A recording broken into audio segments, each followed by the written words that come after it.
the talk out there about this race, Joe has made it clear that he's all in. She'll also travel to Florida and Georgia while President Biden stays in Washington preparing to host a NATO summit tomorrow. But he's also trying to shut down a third week of post-debate drama, telling MSNBC today. Let me put it this way.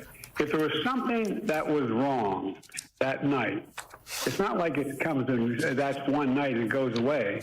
That's why I've been out. I've been testing myself. The president also sending a letter to Democrats in Congress writing that questions about the way forward have been well aired and that it's time for it to end. Also suggesting that choosing a different nominee would be saying the Democratic primary process didn't matter.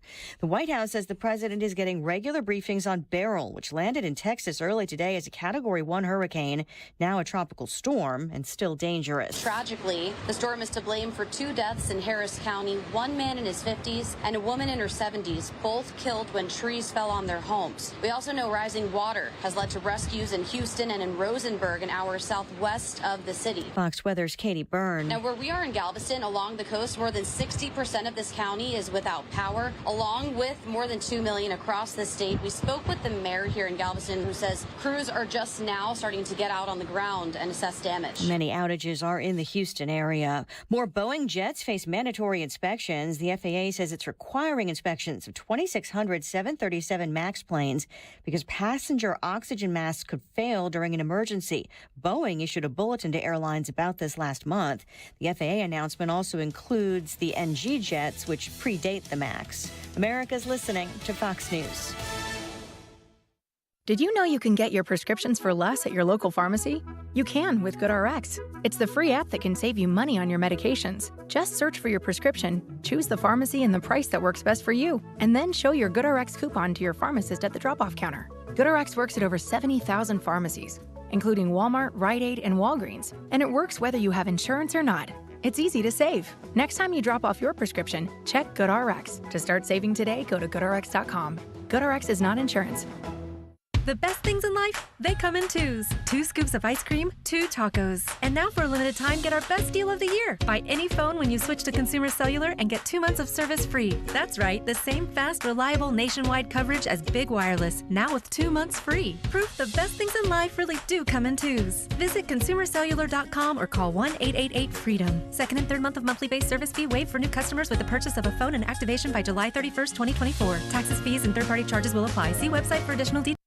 Air Comfort Service, heating, cooling, and insulation. Weather. We're kind of unsettled over the next 2 days. Periods of showers and thunderstorms scattered about going through the afternoon. Quite humid, 88. Tonight, scattered showers and thunderstorms, 69. Tuesday, the moisture from Beryl, the Gulf Coast hurricane, comes into play. It's cloudy, it's cool, 79 on Tuesday, with periods of rain and thunderstorms. Some heavy rain possible. Keep that going into Tuesday night.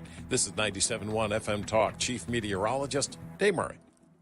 Hi, I'm Officer John Van Gordon, recruiter with the Springfield Police Department. We are currently looking for driven, qualified, and team-oriented citizens to become the next generation of community-minded servants here in Springfield. Our salaries and benefits are paid from day one. Plus, right now, new recruits are eligible to receive a $5,000 hiring incentive, and experienced officers looking to transfer are eligible for $10,000. To learn more, visit gospd.com. That's gospd.com. Brought to you by the Springfield, Missouri Police Department. Max Shows presents the St. Charles Gun Show. Celebrate the Second Amendment at the premier gun show in the region. Shop hundreds of tables with thousands of guns, knives, military surplus, tactical gear, and more. See one-of-a-kind antique weapons, new product demonstrations, and thousands of accessories. For the largest selection of rifles, handguns, and more, you gotta go to the gun show. This Friday, Saturday, and Sunday at the St. Charles Convention Center. Visit maxshows.com. This is a special alert to all Americans who own a vehicle with less than 200,000 miles with an auto warranty about to expire or with no warranty coverage at all. Due to a decline in the economy, CarShield is announcing a low-cost month-to-month vehicle protection plan that is now available to the public to save any driver out-of-pocket expenses on future auto repairs. Call now to find out how you can pay almost nothing for covered auto repairs. Yes, you heard that correctly. Pay almost nothing for covered auto repairs. An open phone line has been established for all drivers to call for a free quick quote. Call 800-652-5241 now. Drivers who are covered will not have to pay for covered repairs again. This protection plan is at an all-time low. Additionally, drivers who activate this vehicle protection today will also receive free roadside assistance, free towing, and car rental options at no additional cost. Call us for your free quick quote today. 800-652-5241. That's 800-652-5241. What do you have to lose? Call 800-652-5241. Again, 800-652-5241. Hi, I'm Jim Brennan with McKelvey Homes. We've been building homes since 1898. Our Cottleville Trails, located just off Highway 364 at Guttermouth Road, a master-planned community with 5 lakes, pool, playground, an extensive trail system that connects to all the restaurants, bars, and entertainment in the quaint village of Cottleville. We will build a suit from one of our popular Liberty Series ranch, story and a half, or 2-story homes from the 500s. Visit McKelveyHomes.com and move up to McKelvey. Don't let a cold, sinus infection, or allergies ruin your day. Breathe easier, sleep better, and feel healthier with Navage. Visit Navage.com, Walmart, Walgreens, CVS, or a store near you. That is exactly what I needed to hear. Thank God someone here knows what they're talking about. That's us. That's right.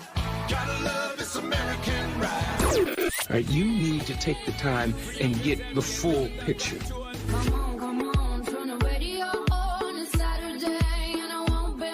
Don't get me wrong. I love the ladies. I mean, they rev my engine, but they don't belong in the newsroom. It is Anchor Man, not Anchor Lady. What do you want from me? I'm not America's sweetheart. Goodness sake, kid. Keep your voice down. Your father's listening to the radio. I'm not America's sweetheart. This is the Annie Fry Show. Mr. President, I've never seen a president at 36% approval get reelected. Well, I don't believe that's my approval rate. That's not what our polls show. And if you stay in and Trump is elected and everything you're warning about comes to pass, how will you feel in January? I feel as long as I gave it my all and I did the goodest job as I know I can do. That's what this is about. Look, George, think of it this way. You've heard me say this before. I think the United States and the world is at an inflection point where the things that happen in the next several years are going to determine what the next 6-7 decades look like. And who's going to be able to hold NATO together like me? Who's going to be able to be in a position where I'm able to keep the Pacific Basin in a position where we're at least checkmating China now? Who's going to do that? Who has that reach? Who knows all these? We're going to have, I guess, a good way to judge me is you're going to have now the NATO conference here in the United States next week. Come listen. See what they say. There you have it. President Biden in the, let's call it the make good or gooder interview with George Stephanopoulos on Friday. Golly, this guy just keeps making it worse. And in the meantime, we've got the people on the left and they're the people who are elected right now, the people who are pundits who have been commenting on the goodness of the Biden administration. Notice when they say good things about the Biden administration, they talk about how successful legislative it's been. There's nothing. There are no compliments surrounding this president about his ability to lead. There's no time where you're like, this was a big struggle and Joe Biden knew how to shepherd us through this tough time. There's none of it. And what Joe Biden keeps saying, very interesting to me. And if I were a Democrat in elected office serving in the same government as Joe Biden, and I kept hearing him say, there's nobody who could do this but me. It's me. It's been all me. Watch me. Who could have done this way? Who could meet this challenge? Mr. President, nobody is talking about your successes that are a part of your ability as the executive of this country. What people are championing around the Biden administration, certainly not myself, but the policies that I would be invested in are diametrically opposed to what we've seen this Biden administration invoke. The successes of this Biden administration, they aren't Joe Biden's successes. They are Congress. And the entire time that he has been in the office of the presidency, we have seen how he has been set aside, kept away, managed, micromanaged, and put into a position where he's supposed to be when he's told to be there. The most offensive thing about the Biden administration and what they have done to this country is the shroud of lies that it took to get us to this point where now that the jig is up and everybody can see, because of the debate a couple weeks ago, now everybody can see the 90-minute longevity that this president does not have. And there are people who are saying, what the heck is going on? Think about this for a second. If you were on the right side of the aisle, how familiar are you with what is going on from the left? The media that the left consumes, the media that the left puts out. How familiar are you with what the opposition is saying? At least a modicum of understanding of what the left is saying is the problem right now in this country, or the successes that the president has had so far in this country, in his administration. We have an idea, some more than others, of what the left thinks about the right. We are realizing right now that there are actually people in this country who have no idea what the right has been saying and reporting in the duration of the time that President Biden has been in office. And the only way that you can convince me that they know otherwise is the consistency of lies that they come out in the wake of Joe Biden's mental, cognitive abilities, their talking points that flow afterwards. They don't consume what people on the perceived right put out. That hasn't been something that average people who are politically engaged, to a small extent, they're not consuming what the Foxes of the world are putting out there. They've been led to believe that everything Fox News says is a lie. And that's enough for them. And you can tell, because they're shocked that Joe Biden is in such disarray. How is it that 2 weeks ago from today, we were listening to person after person after person tell us that Joe Biden was fine? We've heard advocate after advocate after advocate not only defending the person that Joe Biden is, the administrator that he is, the president that he is, but using it as an opportunity to attack you if you've ever said something different. Joe Biden's mental abilities, that has become a way for the left collectively, because they all have to put their hands in the middle first, to attack you if you see it differently. Listen to this. He's very lucid, very well informed. He speaks quietly and a little bit slowly, but, you know. We've spent way too much time talking about this president's age. He's totally focused. He's very sharp. And the proof is in the performance. But comparing that guy's mental state, I've said it for years now, he's cogent. But I undersold him when I said he was cogent. He's far beyond cogent. In fact, I think he's better than he's ever been. One of the themes this election cycle is that Joe Biden is too old to lead. And so everyone is seizing upon this. And it is a classic disinformation tactic. Over and over and over again, we are told not only is he not slowing down, he's as sharp as he's ever been. But you know, you have brain cells that can process the visuals that your eyeballs consume to show you, no, he's not. That's ridiculous. And why are you so dead set on telling me something differently? Why are you, what is it? Is it my face? Does my face look like I'm this stupid?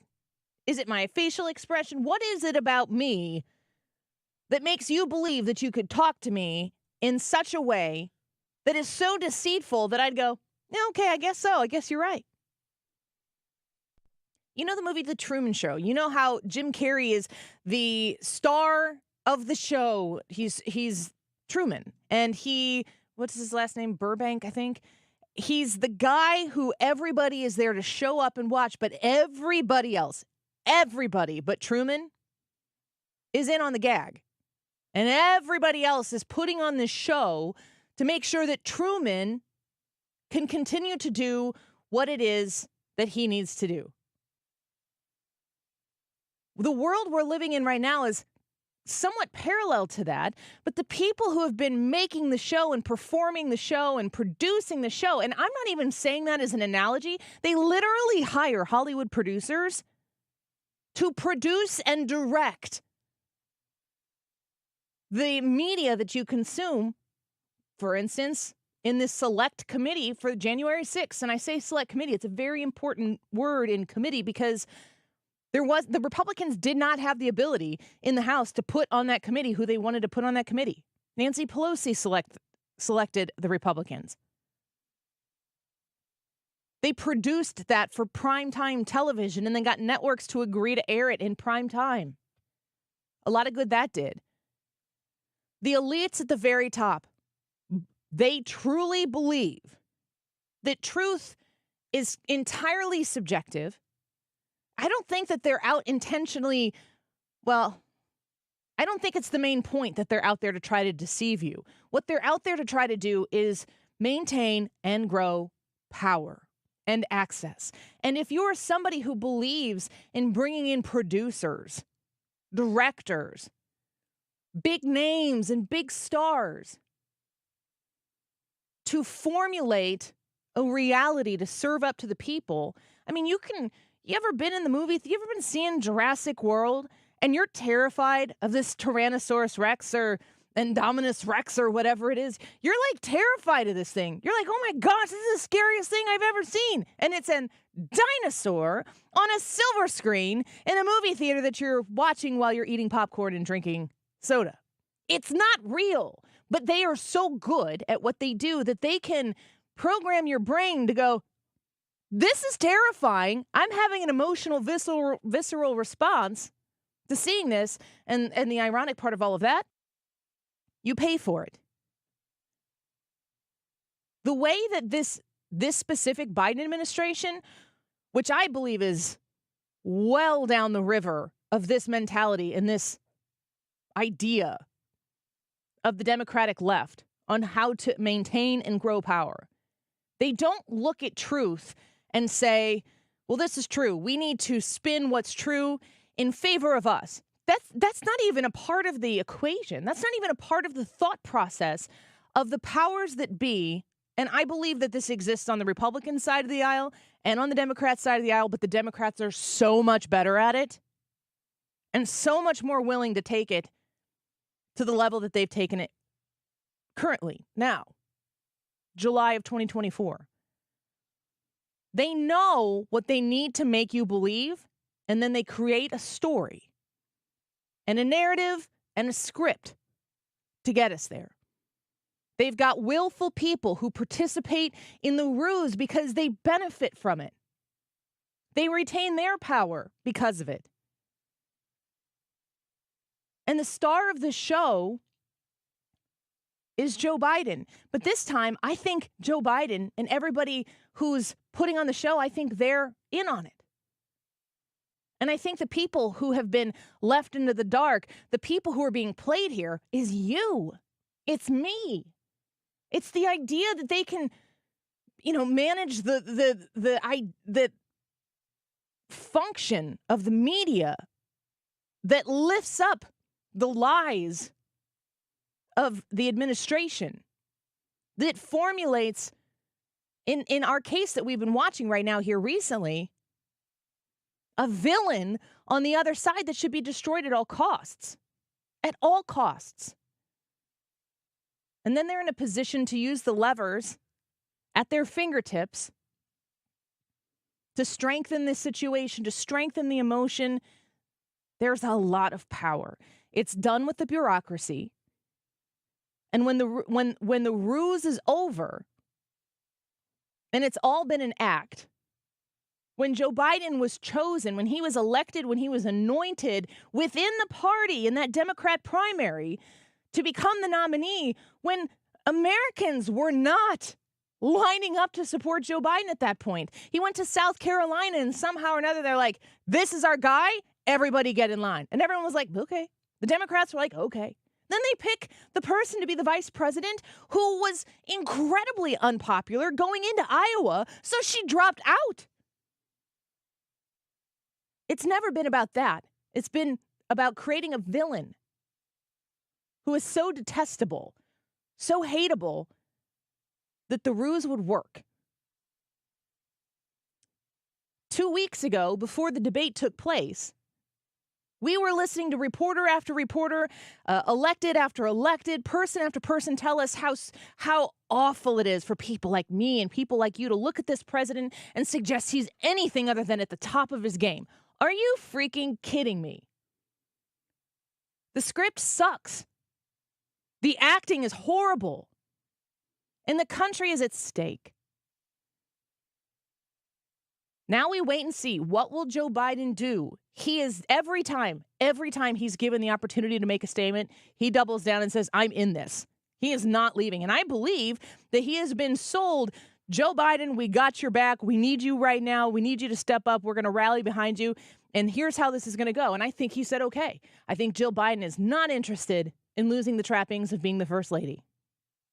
And I don't honestly think that Joe Biden hasn't the ability right now to cognitively process the disaster that his failure as a president could bestow upon the American people. It's a very scary time for the United States to be confronting. And the blessing that we have right now is that in November, we have an election and the ability to watch Donald Trump win a too big to rig victory over Joe Biden. We're going to speak with Congressman Mike Bost when we come back. But I'd love for you to join us on the Annie Frey YouTube channel right now and answer our YouTube live chat poll. How will history mark President Donald Trump? He's already 45. That's what he served in his first term. Is that where it ends? Is he 45 and that's it? Is he 45 and 47? Or is he 45 and 48?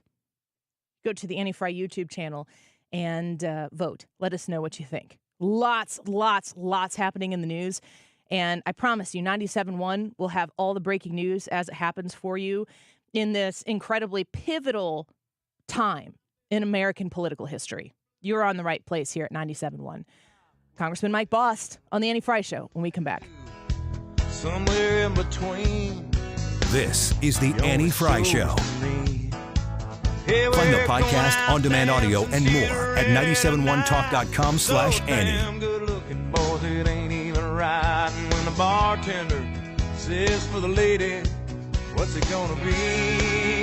I tell him, man. Jen Teskey with RE/MAX Alliance. Make sure you reach out to her office if you're looking to buy and sell a home. 618-541-1010. 618-541-1010. She is there to guide you through your buying and selling. She has an amazing team that really is well studied and broad in their ability to guide you through this process. When it comes to listing a house, of course, you want it to be a super pleasant process. It's very stressful. It doesn't matter where you go. Buying and selling homes, doing those types of transactions, it's emotional, it's stressful, but it can also be very exciting and very, very good for you. That's why you choose Jen Teskey, so you can maximize the positives. 618-541-1010, 618-541-1010. She's a phone call or a text message away. And work with the Jen Teskey RE/MAX Alliance team to make sure that you get the most positive experience out of listing your home in this market right now that is wild. Lots of very, very high-priced homes out there. And if people haven't found the right one, maybe they've been looking for yours. 618-541-1010. You can find them online at jenteskeyhomes.com. The choice of a lawyer is an important decision and should not be based solely on advertisements. If you've been hurt on the job, you need the best. Onder Law. Hurt on the job? Call Onder Law today for a free review at 314 or 618-9000000. If you're considering an annuity as part of your retirement plan, we need to talk. Hi, I'm Bob Stockdale, Senior Vice President Investments with the ClearPath Wealth Management Group at Stifel and host of On the Money Saturday mornings at 11 on 97.1 FM Talk. Annuities can be a useful tool for some retirement investors, but not all annuities are created equal. Every week, we meet clients who own complex annuities that don't suit their needs and, in some cases, actively undermine their retirement plan. Before you purchase an annuity, get a second opinion from the ClearPath Wealth Management Group at Stifel. Requesting a consultation is free of charge. To request a free consultation, contact us at clearpathinvesting.com. That's clearpathinvesting.com, or call us at 636-695-2650. That's clearpathinvesting.com or 636-695-2650. Stifel Nicholas and Company Incorporated, member NYSE and SIPC. This is a special alert to all Americans who own a vehicle with less than 200,000 miles with an auto warranty about to expire or with no warranty coverage at all. Due to a decline in the economy, CarShield is announcing a low-cost month-to-month vehicle protection plan that is now available to the public to save any driver out-of-pocket expenses on future auto repairs. Call now to find out how you can pay almost nothing for covered auto repairs. Yes, you heard that correctly. Pay almost nothing for covered auto repairs. An open phone line has been established for all drivers to call for a free quick quote. Call 800-652-5241 now. Drivers who are covered will not have to pay for covered repairs again. This protection plan is at an all-time low. Additionally, drivers who activate this vehicle protection today will also receive free roadside assistance, free towing, and car rental options at no additional cost. Call us for your free quick quote today. 800-652-5241. That's 800-652-5241. What do you have to lose? Call 800-652-5241. Again, 800-652-5241. Tony La Russa here. Men, are you running out of stamina rounding third base? If so, call my friends at Victory Men's Health in O'Fallon, Illinois. Scoring at home is important, just as important as crossing the plate with the winning run. VictoryMen'sHealth.com. Scott, I have a new word, floornancing. What are you saying, flooring or financing? Actually, both, because at Best Buy Flooring, we have the largest selection of carpet, carpet tile, luxury vinyl plank, luxury vinyl tile, ceramic tile, laminate, and hardwood. Yes, and free financing for qualified buyers. 3 convenient locations, North County, South County, and O'Fallon, Illinois. Open 7 days a week, including at South County. Best flooring, best selection, Best Buy. Best Buy Flooring. This is the Annie Fry Show. Follow Annie on Twitter at Annie Fry Show. Now, you probably heard we had a little debate last week. Can't say it was my best performance. We love it, Joe. But ever since then, there's been a lot of speculation. What's Joe going to do? Is he going to stay in the race? Is he going to drop out? What's he going to do? Well, here's my answer. I am running and going to win again. Well, let's talk to Congressman Mike Bost, United States Congressman for Illinois' 12th District, on the craziness that is taking place surrounding the presidency right now. Congressman, thank you for being back with us. It's great to have you. Annie, thank you for having me on. Have you ever, how long have you served? I mean, you've been in Congress for a while, but you've served in government for a long time. Have you ever seen anything like this before? No, most times you don't have that. And let me say this. When you watch how he was in the debate, my dad, who we lost 2 years ago, but he was a very, very successful businessman running the family trucking business. About 3 years before he died, my dad actually, if you talk to him, the conversations would have been a whole lot like what the debate conversations were. Now, let me tell you, at that time, my father wasn't running the family business. And even by his own choice, he wasn't running the family business because he understood his situation. He was also a longtime member of a bank board, and he would still go to the bank board meetings, but he wouldn't make major decisions. If you can't run a small business and you can't run be a bank board member to do the quality of work you need, how about being the leader of the free world? And that's a problem. Yeah. And, man, it is causing chaos around D.C. and around the nation. Mm-hmm. Yeah. The world, matter of fact, in the world, too, because the thing is our enemies see this, and it's not only about running for office again. It's about running the nation. Yeah. And these are the concerns that should be serious on our mind, not just the politics of it, but the reality as of who is actually running the nation. You know, Congressman, I can think of everybody listening right now knows somebody or maybe has been in the situation themselves where it's been time to take the keys away from mom or dad, grandma and grandpa. And that is a difficult, hard thing to do. And it's a very small thing. But the consequence of having grandma or grandpa behind the wheel, it's not just about them. It's about other people. Now we've got a guy as the president of the United States. We need to take the country away from him, or the party needs to do that. And, you know, he's really doubling down, tripling, quadrupling down and saying, I'm the guy and I was chosen and that's the way it's going to be. Do you think he's doing that on his own fruition, or does he have help in encouraging him? Oh, I think there's people surrounding him that don't want to see the loss of their power that they have with him being president, because with it obviously comes some perks, family members, some key leadership in the cabinet. Now, let me tell you what the options are. And if they would use, if Joe could step down, the president could step down, then he would be able to redirect his delegates as far as the election is concerned towards Kamala, or however they can have their convention. That being said, but as far as stepping down, if you can't handle being a candidate, you probably can't handle being the president either. Now you're looking at, the question is, would his cabinet move forward with the level that they need to with the 25th Amendment? And if they do, then what is that process? And that process is that if all of a sudden he refuses to agree with their assessment and appeals to Congress, which is part of the process, then Congress has to actually take the vote on whether he needs to be removed from office. So if it's him or anybody else, that's how the 25th Amendment works. So, but we're not near there yet, because we haven't got him, one, to agree that he's not fit for office. Two, it's becoming faster. Okay, the waves are starting to break. 4 other members, as of yesterday, added to that. So 7 members of Congress. But what we are understanding is the Democrats are going to blow it up this week as far as this issue is concerned. And remember, one of those, many of them know Nadler, who has been on impeachment committees and everything like that, but also the ranking member of the VA committee, who is Mark Takano, who I work with every day. So as you see these different members and their reaction, they've got chaos in their own party. Now, on the other hand, the bright side is that as a Republican, first off, let me talk as a citizen of this United States. That was a conversation you and I just had. Right. As a citizen of the United States, I'm concerned, and we've got to have somebody at the helm that is actually capable, so that we can send a clear message to our enemies. We're not vulnerable, and the list goes on and on of operating state. That being said, as far as our Republican Party, we're united. We know who our candidate's going to be. There may be people in the party that don't agree with him on certain issues, but the thing is, we're going to go to our convention next week.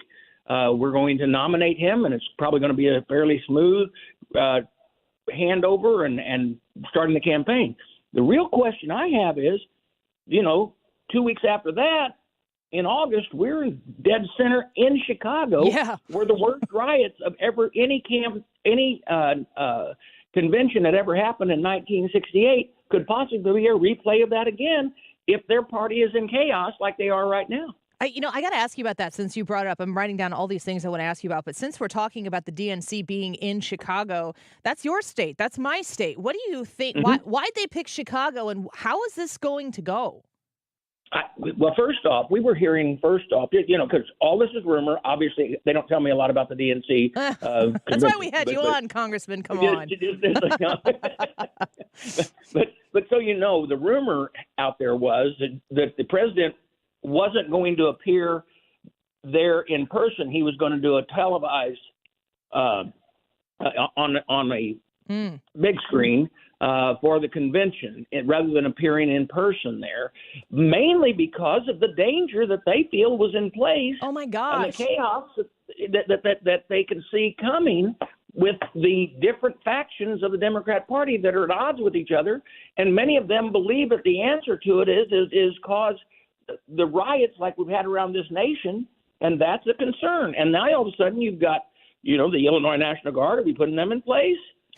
Are the Chicago police going to call in for state police? How do they line up for all this? It's a big danger up there. Yeah. I mean, it's a wild thing to consider. The only thing that I can think of when people are like, why would they do it in Chicago? It's not like they need to work on winning Illinois. Michigan and Wisconsin are right there. Maybe that matters, but I'm thinking maybe put it in Michigan or Wisconsin. The Republicans are doing that. The odds are the Democrat would win Illinois. Yeah. I mean, that's, yeah. If Illinois was ever in play, it might be this year. Of course, remember, we're in Milwaukee. So I don't know. I don't know how that came to be either, but it is what it is, and I'll be at the convention. I'm a delegate. It'll be interesting, I believe, but ours will. We know who our nominee is going to be. Right. We're speaking with Congressman Mike Bost, United States Congressman for Illinois' 12th District. He's also the chair of the House Veterans Affairs Committee. We're talking about the shifting that's going on right now with Joe Biden and a lot of people wringing their hands. I actually was in Washington, D.C. this past weekend on a flight home from Reagan there, and I watched all the Sunday morning shows on the way back, and it was quite interesting to take it in. They're all scratching their heads and wondering what happens next. It's not like Joe Biden got really bad in the last 2 weeks. Is this new? Why is it new to them on the media? We have been calling this out for some time. People ask me, remember when he gave the State of the Union, everybody was so happy because he was so on, and the rest of us that were sitting there as we were watching, we have been around him seeing what he did like he was in the debate.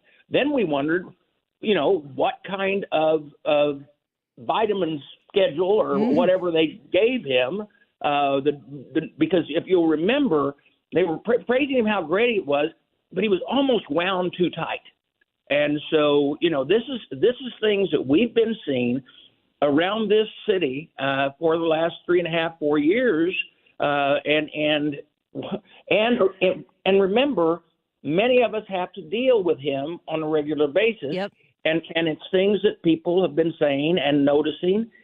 And it's not a case where all of the people that have been noticing it are doing it because, politically, I want to say this. Yeah. The reality is that we have a constitutional duty to make sure that everybody that's doing these jobs are capable of doing their job and for the safety of the nation. And I think we've been lied to for a long time from his staff, and that could be another investigation that might need to be going on. Yeah, I mean, we've definitely been lied to, but I don't think a lot of people, not as many as needed, have believed those lies. I was listening to Kevin McCarthy. He was on Fox News, and he was talking to Kayleigh McEnany within the last hour or so, and he told a story. He's come out and talked about how he was with some folks around the White House, and they're like, hey, come outside. Joe Biden wanted to go show him the outside pool or something weird, and Kevin McCarthy's had a lot of these in-person experiences with President Biden. And the story that he told today to Kayleigh McEnany was one about how often Jill Biden was present as policy discussions were taking place and as official business was taking place. Jill Biden was often there in the room and helping guide Joe Biden along the way. I wanted to know if you have any personal experience of seeing that or knowing about that and what you think that means. I have never been in the room with the president on that close of is the State of the Unions, all those things. But I did have those conversations with Kevin when he came back, and early on in the process, why he said, so when he was negotiating different items, he said, Joe, they always gave him cue cards. He wouldn't go off of anytime we deal with the president, normally they're going to – I can remember my time dealing with Trump. He didn't have cue cards, trust me, when you were in an inner meeting. You were talking across the table. He knew the issue. He'd been briefed on the issue. He may have a staffer around where you turn around and go, hey, didn't you tell us that we were doing this? Mm-hmm. Yeah.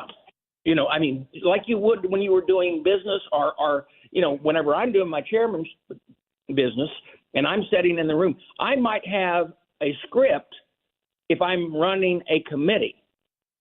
But on the issues, I don't have a script because I know the issues front and back. Right. And because of that, you carry on a different conversation that you would if you're like 3 or 4 people in a room.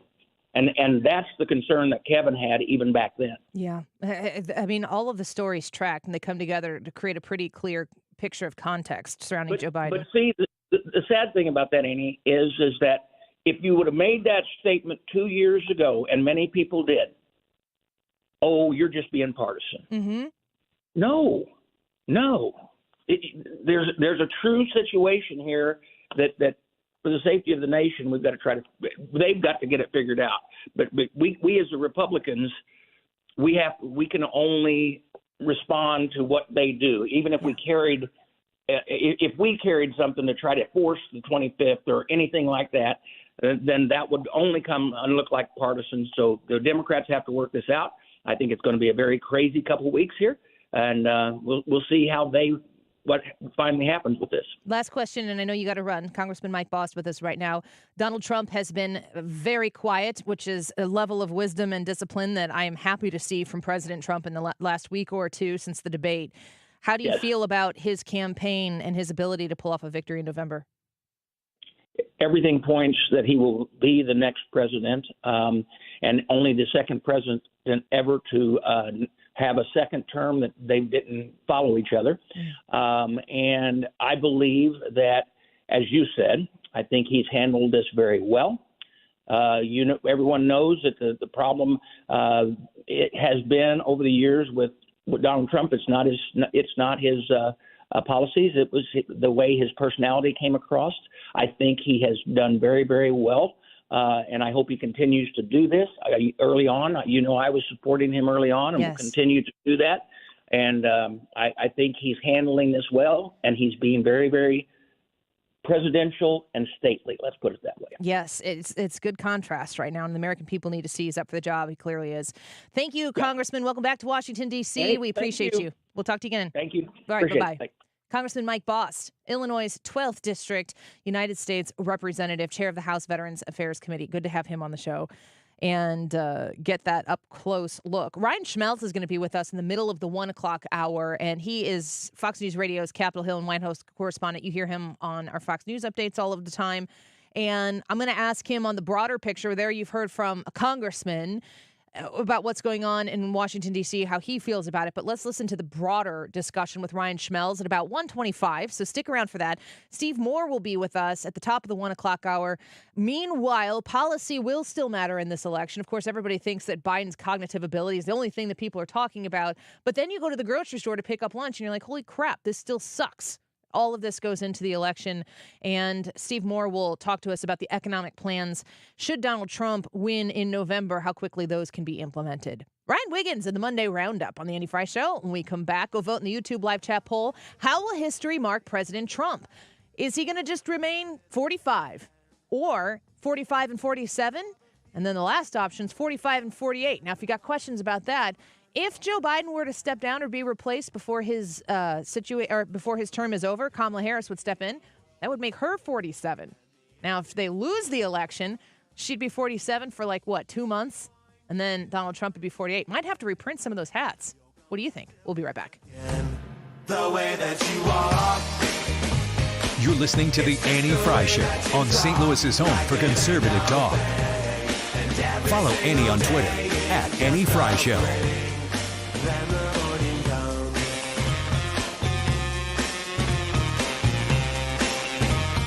Hey, make Andrea's steak sauce a part of your evening meal prep tradition. This is Ryan Wiggins. We just did this last night. It's one of our favorite ways to use Andrea's sauce, in fact. Most people use it on the grill. We very often will just get a pork tenderloin because they're, one of the better meats that's still not super expensive. And we just pour Andrea's over the top of it and put it in the oven. It is the easiest way to meal prep. Throw a couple green beans in there, some potatoes, and you're ready to go with a meal. Andrea's is amazing because that's all you have to do. It really takes away all of the meal prep. But even if you're one of those who likes to stand with your grill, who likes to put a dry rub on or whatever, make Andrea's a part of that, because we did use some white wine in there last night, and it just was great. So Andrea's really is the only ingredient you need. But even if it's not part of your tradition right now, incorporate it, make it one of the ingredients, and you won't regret it. You can get Andrea's at pretty much any area grocery store in the St. Louis area. We're blessed to have that. Or you can go to Andreas.com. You've been listening to the very popular Wellness One for many years, Saturdays and Sundays on 97.1 FM Talk. We're happy to share that we've expanded the show to 4 times a week. Yes, 4 times every weekend. Saturday at 10 a.m., Saturday at 8 p.m., Sunday at 9 a.m., and Sunday at 2 p.m. It's the same great show designed to cut through the nonsense and provide you a common sense, science-based strategy for a healthy life. So join TJ and Aaron for Wellness One. Now 4 times a week on 97.1 FM Talk. This is the story of the one. As a maintenance engineer, he hears things differently. To the untrained ear, everything on his shop floor might sound fine, but he can hear gears grinding or a belt slipping.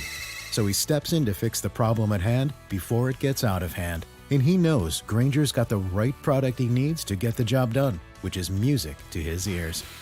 Call, click Grainger.com, or just stop by. Grainger, for the ones who get it done. Oh no, stomach issues again? Stomach issues? Who are you? Your pancreas. I could be the real reason for your diarrhea, gas, bloating, stomach pain, or loose oily stools. I thought it was my stomach. People often do, but any of these symptoms could mean having a condition called exocrine pancreatic insufficiency, or EPI. With EPI, the pancreas doesn't release enough enzymes to break down food, but EPI is manageable. Use the symptom checker on identifyepi.com and speak with your doctor. That's identifyepi.com. Sponsored by AbbVie. Hey homeowners, it's time to transform your house into a masterpiece with Lakeside Renovation and Design, your James Hardie siding experts. Picture this: durable, weather-resistant siding that doesn't just protect, but elevates your home's value and curb appeal. James Hardie, the gold standard in siding, installed by the pros at Lakeside. Say goodbye to maintenance headaches and hello to a home that stands the test of time. Ready for a siding upgrade? Lakeside Renovation and Design is your go-to. Visit our showroom or call today. Unleash the potential of your home with James Hardie Siding. Hey, it's Mark Reardon from my friends at ThrottleNet, and you've probably heard George Rosenthal from ThrottleNet on the show. He's a technology whiz, and George and his team can educate you and your business on the dangers lurking with technology. Here's a unique opportunity along those lines. Does your company have a lunch and learn or guest speakers? For a limited time, ThrottleNet is providing free lunch and learns to provide cybersecurity awareness training. One click can cause a ton of damage to your business. ThrottleNet is determined to make sure that doesn't happen. And if it does, they're the cybersecurity experts who can help. ThrottleNet is known for high customer satisfaction, averaging 99% happiness with over 35,000 surveys. They have an industry-leading response time of less than 2 minutes. And no clients of ThrottleNet have ever paid ransom as a result of a cyber attack. Contact ThrottleNet at throttlenet.com/971 and we can schedule your free company lunch. Don't miss out. Find out more today about ThrottleNet at throttlenet.com/971. We have a ticket giveaway this week. It is Train and REO Speedwagon. We're giving away a pair of tickets every day, and today it'll be sometime in the 2 o'clock hour, so stay tuned for that. The YouTube live chat poll today: how will history mark President Donald Trump? Will he be known as 45, 45 and 47, or 45 and 48? Let us know. That's the YouTube live chat poll. It is 12:48. This time check is sponsored by Jerry Kelly Heating and Air Conditioning. It's time for a $98 AC tune-up. We're here to help you get registered to vote, whether you're in Missouri or Illinois. Democracy 2024 on 97.1 FM Talk. If you need help getting registered, go to 971talk.com/vote. Percussion, strings, winds, words. Yes. This is the Annie Fry Show. Follow Annie on Twitter at Annie Fry Show. She don't got a lot to say, but there's something about her. And you don't know why, but you're dying to try. Thank you very much. The wildest ride in the wilderness. Well, sometimes. That's okay. It's the Monday Roundup. This is everything that you missed over the weekend. Every single thing that you missed over the weekend packed into like 8 minutes. It's great. The first one is Target stores are going to stop taking personal checks for payment at the end of this week. Dang it. Do you use personal checks? I don't go to Target. Well, what about checks? Still writing them? No. No. Okay. Brad, personal checks. I do not write personal checks. At all. And not just in stores, because I don't ever do it in stores. I think It's been over a year. Well over a year since I've even written one. I had to check if I want a specific reason, if I would need specific documentation, and it's usually for like taxes. Yeah. Like if I'm making a donation. Yeah. That's the Makes easiest sense. way for me to do it. But Right. now I've set up a different account to make donations. When was the last time? See, I still write checks all the time. I pay my bills that way. I'm doing more online, but I'm Why? still just kind of in the habit of doing it You're with not checks. even old enough to have that habit. I started, but I'm so fiscally responsible that I started doing these things when I was like 12. So you can see that, I got into habits early fiscally, and I'm still carrying them. You don't through even now. know what fiscally means, do you? I'm just using the word. I mean, they sound good. It's a bull market. Strike while the iron is hot. Yeah. They use it when they talk about money. But when was the last time in a store that you even saw somebody write a check? Because it's been a long time I always for me. stand there and watch people, so it's been a while.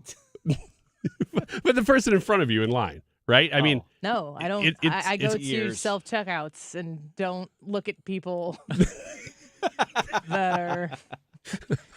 Well, I mean... Wouldn't it be even weirder to, like, supervise the self-checkout just to be like, it's research, folks? Are you writing a check? Yeah, we're going to talk about you tomorrow. Yeah, you should just stand there like the person who oversees the whole thing and just be like, I'm on the Andy Fry show. Give me a good reason to write a check and not do it digitally. That I do it? Specifically you. History.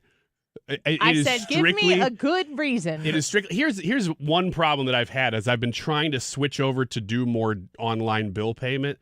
That I don't know if it's my bank or what. You're getting to the point where it's not worth the switchover. Like if I want to transfer money from one account to another, for instance, Mm-hmm. it takes like 6 days sometimes to transfer from one bank to another. Like we have an account over here that's for groceries, and I want to transfer from my main account to the grocery account. Is it all in the same bank? No, it's two different banks. Why? Because it keeps it clearer in Katie's head. I think it helps us That to would keep... be your wife who you give Yeah. an allowance. Yes, and all of these things are for our own sanity. So we don't have Are everything you in one sure? bank. Oh, yeah, I'm telling you. But some of these things, like, it just takes too long for it to transfer.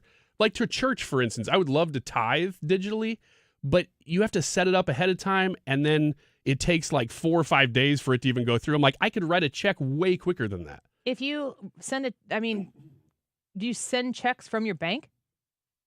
Send? I mean, I just write them and put them in the offering you're plate. talking about old people things. Yes. Do you send checks to people from your bank? I don't know what that means. See, the reason why you're doing this is because you haven't given into the convenience and reliability of online banking. That's mostly true. I've tried it, though, and found that any sort of barrier, I'm like, nah, I'm not going to go through that. So you're lazy. He's set in my ways. He's so lazy. That's okay. He's so lazy he's going to do it the harder way. I mean, I will say first and foremost, if it works for you, it doesn't have to make sense for anybody else. Thank So you. I completely concede all of that. However, how many different banks and bank accounts do you have for all line items in your budget? 3. No, 4. 4 banks. A couple of them are strictly online banks. I though. have multiple banks, and I have direct deposit that goes into multiple accounts so that it's more difficult to move. Okay. So if you have your savings, and then you have like your emergency savings, and then you have your checking, and maybe you have like a Christmas account, or maybe you have a I don't know, tuition account, I don't know, whatever. If you have your emergency savings in the same system, that it's like a click boom. Mm-hmm. Yeah, click boom.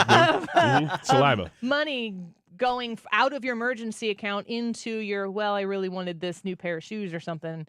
That's not an emergency. Then that's a problem. So you put it in a different account. So if you want that money to be accessible, you drive to the bank, you withdraw the money, you drive to the other bank, you deposit the money. That takes about 45 minutes in total. Why does it take you 4 to 6 days to get money transferred from one to the other? I don't know. I don't know if the banks don't work well with each other or what. Because like one It's will the bank's send a fault. physical check to the other bank How are you engaging that? online. So yeah, it's the banks not working well with each So other. you're willing to? Well, no. I mean, that is sending a check from a bank. Okay, yeah. Okay, I didn't know that's for what you meant. instance, Okay. I if I have a repetitive check that I send to some people in my life. I'll just be very vague about this. And I send them every paycheck. I send them a check for a specific amount. And so I have it scheduled as an online bill pay. But since they're just people, like if I were sending you $100 every paycheck to buy snacks for the office. Let's try it. I can. It'll take too long.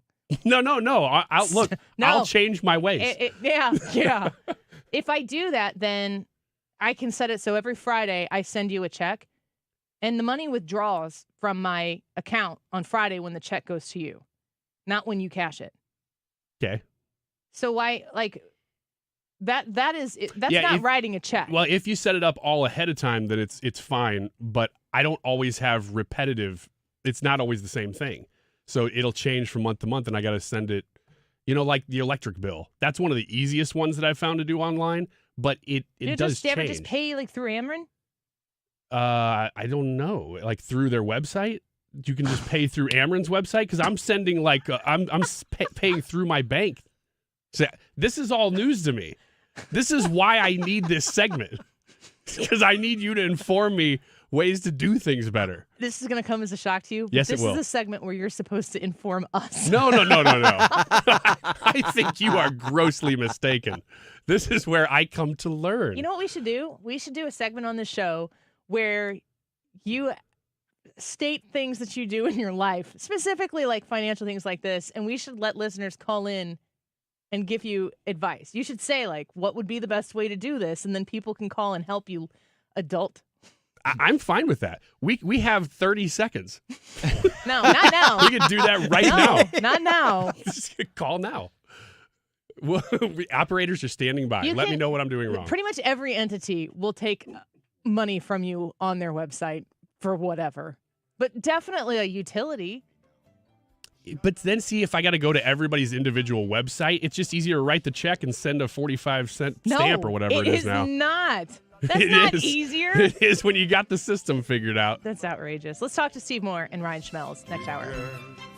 Hi, Chad Hansen with Hansen's Tree Service and Environmental Resources. At Hansen's, we manufacture a full line of garden and landscape products that are perfect for your outdoor project. Pick up any of our products at World Outdoor Emporium, Kirkwood Materials, or a Hansen's location near you. You're listening to the Annie Fry Show live from the Air Comfort Service Heating, Cooling, and Insulation Studio. Get in your comfort zone with a free home safety package on a new HVAC system. That's an almost $800 value for free. For details and a free estimate, visit aircomfortservice.com.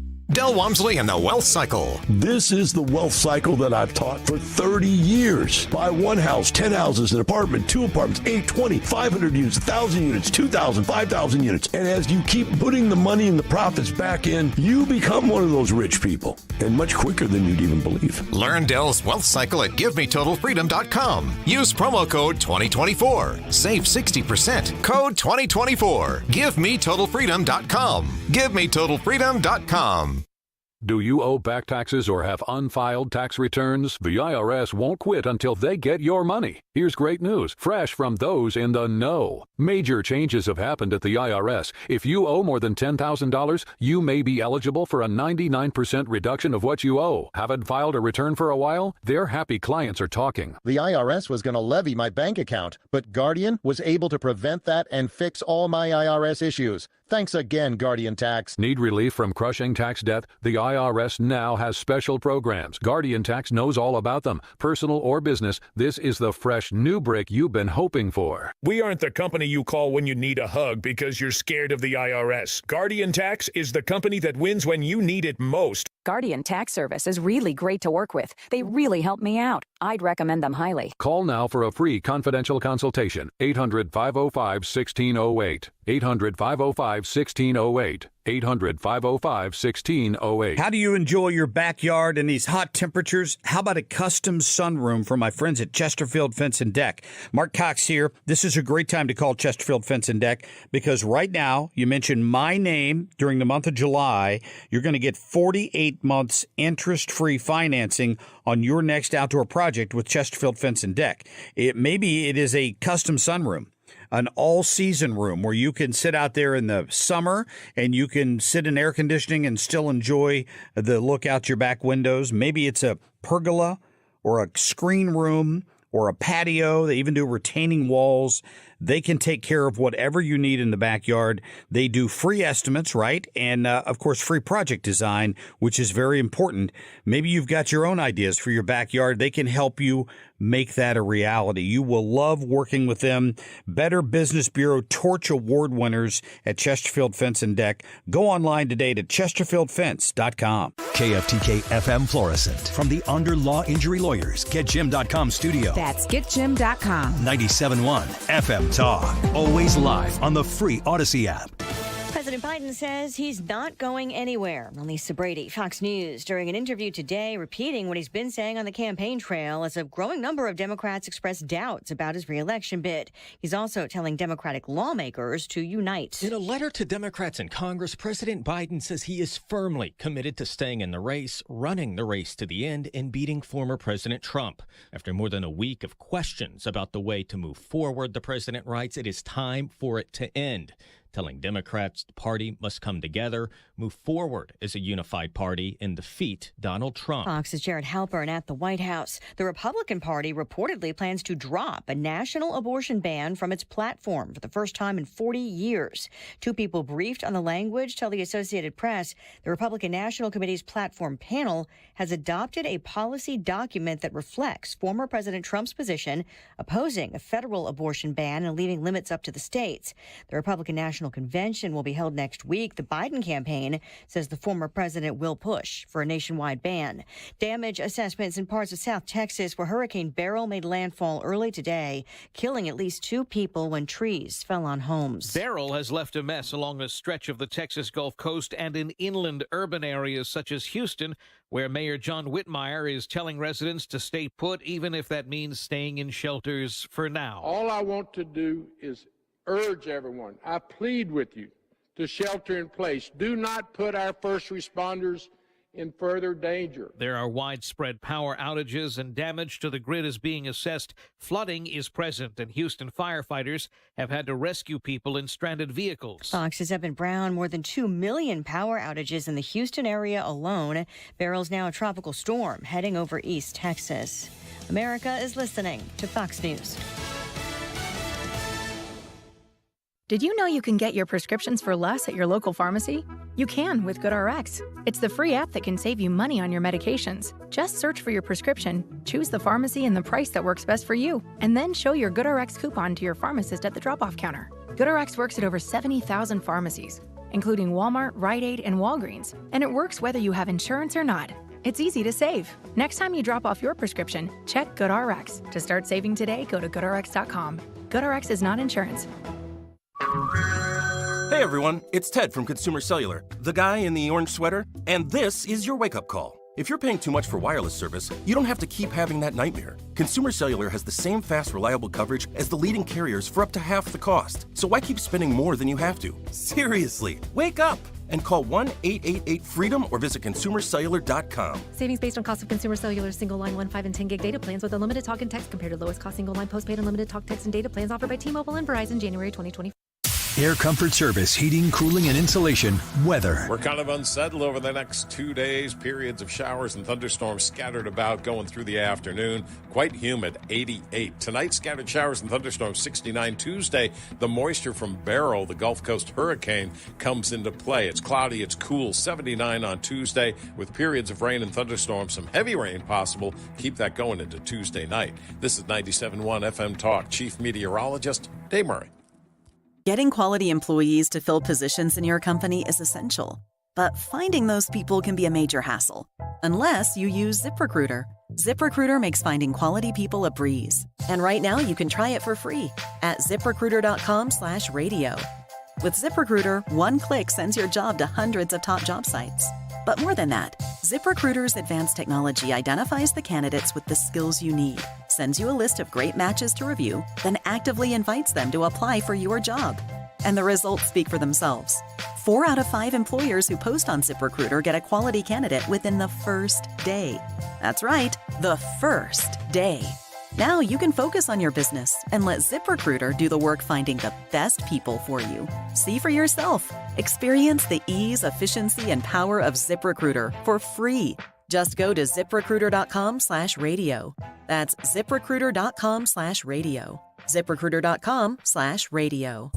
Just imagine being walked all over for 36 years. Who would do that? The great customers of Reinhold Flooring, that's who. For over 3.5 decades, Reinhold Flooring has been the mecca for carpet, hardwood, vinyl, laminate, and area rugs. Reinhold Flooring is customer-driven with a focus on top-quality products and installations from the best team in the business. So come on in and walk all over your next flooring at Reinhold Flooring. Visit them at 5429 Telegraph Road in St. Louis or online at reinholdflooring.com. If you have a problem with the IRS, believe me, it's not going away on its own. The IRS never gives up. They have endless resources, so they control the game. Well, your tax problems can end. I'm attorney Lance Drury with the Drury Law Firm, a local tax resolution firm with an A+ rating from the Better Business Bureau. I've handled thousands of IRS cases over the last 15 years. So when you hire me, you won't be speaking long distance or sending money to some TV pitchman that's riddled with consumer complaints. Your first visit is completely free and confidential, and I'll tell you on the spot exactly how much it will cost. So call me, Lance Drury, at 314-260-6120. That's 314-260-6120. Or go to Lance, DRURY law.com. If you have IRS issues, you need a local attorney, you need me, Lance Drury. The choice of a lawyer is an important decision and should not be based solely upon advertisements. Mark Cox here. If you're nearing retirement or already retired, call my friends Thomas Helbig and Bob Kershaw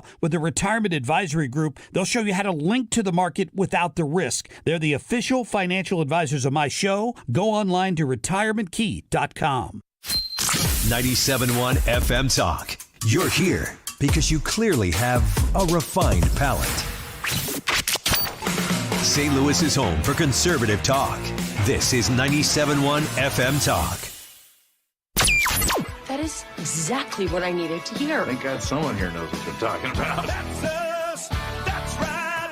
Gotta love this American ride. All right, you need to take the time and get the full picture. Come on, turn the radio on. It's Saturday and I won't be long. Don't get me wrong. I love the ladies. I mean, they rev my engine, but they don't belong in the newsroom.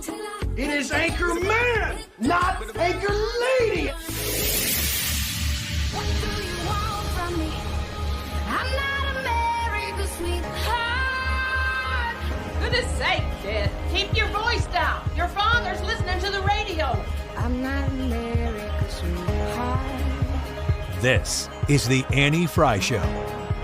You're either stopping digging or you're digging deeper. Our perspective is to not only stop digging, but to try to reduce the deficit and debt with highly progressive tax increases and very smart spending cuts that actually help people by lowering the cost of prescription drugs, by lowering the cost of Medicare, by lowering the cost of insulin, by lowering the cost of health coverage. The other side is proposing a $4.6 trillion unpaid for tax cut, and we will not stand by and watch that happen. That's exactly moving in the wrong direction that Chair Powell was warning against. That's White House economic advisor Jared Bernstein talking about what they're going to do and what the other side is going to do, that massive unpaid for tax cut. And one of the people who's involved in helping advise on economics for the Trump campaign, Steve Moore. And he joins us once again, distinguished fellow in economics at Heritage Foundation and a Trump economic advisor. Welcome back, Steve. Thanks for being here. Hello, Annie. Good to be with you. Thank you. I want to know what you think about what Jared Bernstein is talking about, the other side, I guess your side there on the Trump campaign, and how you would effectively put in place unpaid for tax cuts. Well, it's amazing because, we have this nearly $2 trillion deficit that we're running under Biden. Biden's probably been the most financially reckless president in the history of the country. And, they can't come up with any solution to cutting spending. Listening to Jared's a friend of mine. I've known him for 25 years. Mm-hmm. They can't think of a single program they want to get rid of out of the thousands and thousands of programs that are all redundant and ineffective. And then, does he really think we're going to be able to balance the budget by just taxing the top 1%? I mean, you could take every penny of the top 1%. You wouldn't have enough money to balance the budget. So it's an absurdity, and it shows that you got to grow the economy. By the way, how are you going to get more jobs and grow the economy if you're going to tax the businesses that create the jobs? Grow none of government, it make makes them any sense government to me. jobs, grow government jobs, and claim Well, you them. know, and that's where the jobs are, by the way. You know, the latest report, again, I think this is like the eighth, report in a row that showed that the government is the fastest growing industry. And, you know, they should be laying off workers, not adding more workers. I mean, my God, I want to make sure people understand what a deep, deep pit we've fallen into. It's going to take Trump years to get us out of this hole. And Biden has no solution except raise taxes. I want you to explain very, very simple terms that even I can understand as a non-economic expert. What does it mean when they say an aggressive progressive tax? They're talking about implementing this, and all I'm supposed to do is be like, well, I guess it's good for me, and then support it. Why wouldn't I? Well, first of all, when we cut the tax rates, we did it not because we love American companies or American corporations. We wanted to bring jobs back to the United States.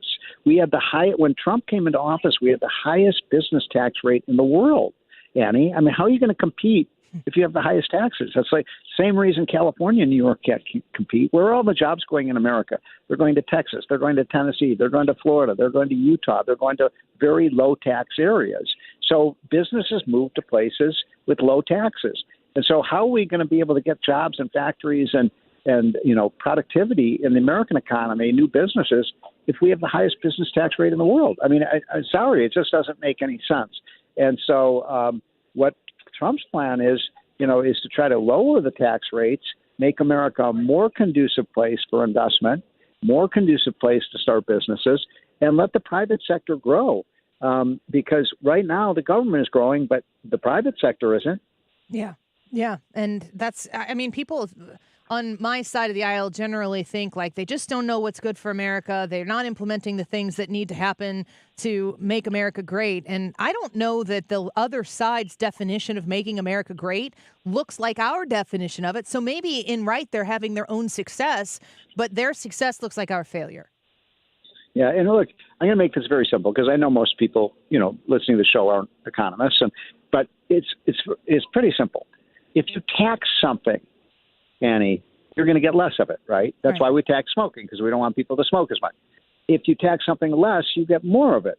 So what we did is let's take some of the taxes off of the businesses, take some of the taxes off the workers, so they will work more, they will invest more, they will start businesses, and it works. And by the way, this year, the amount of federal revenues to the Treasury is the highest ever in American history. We do not have a revenue problem. We have an overspending problem. And, I think it was Reagan. It was Ronald Reagan who said it very well.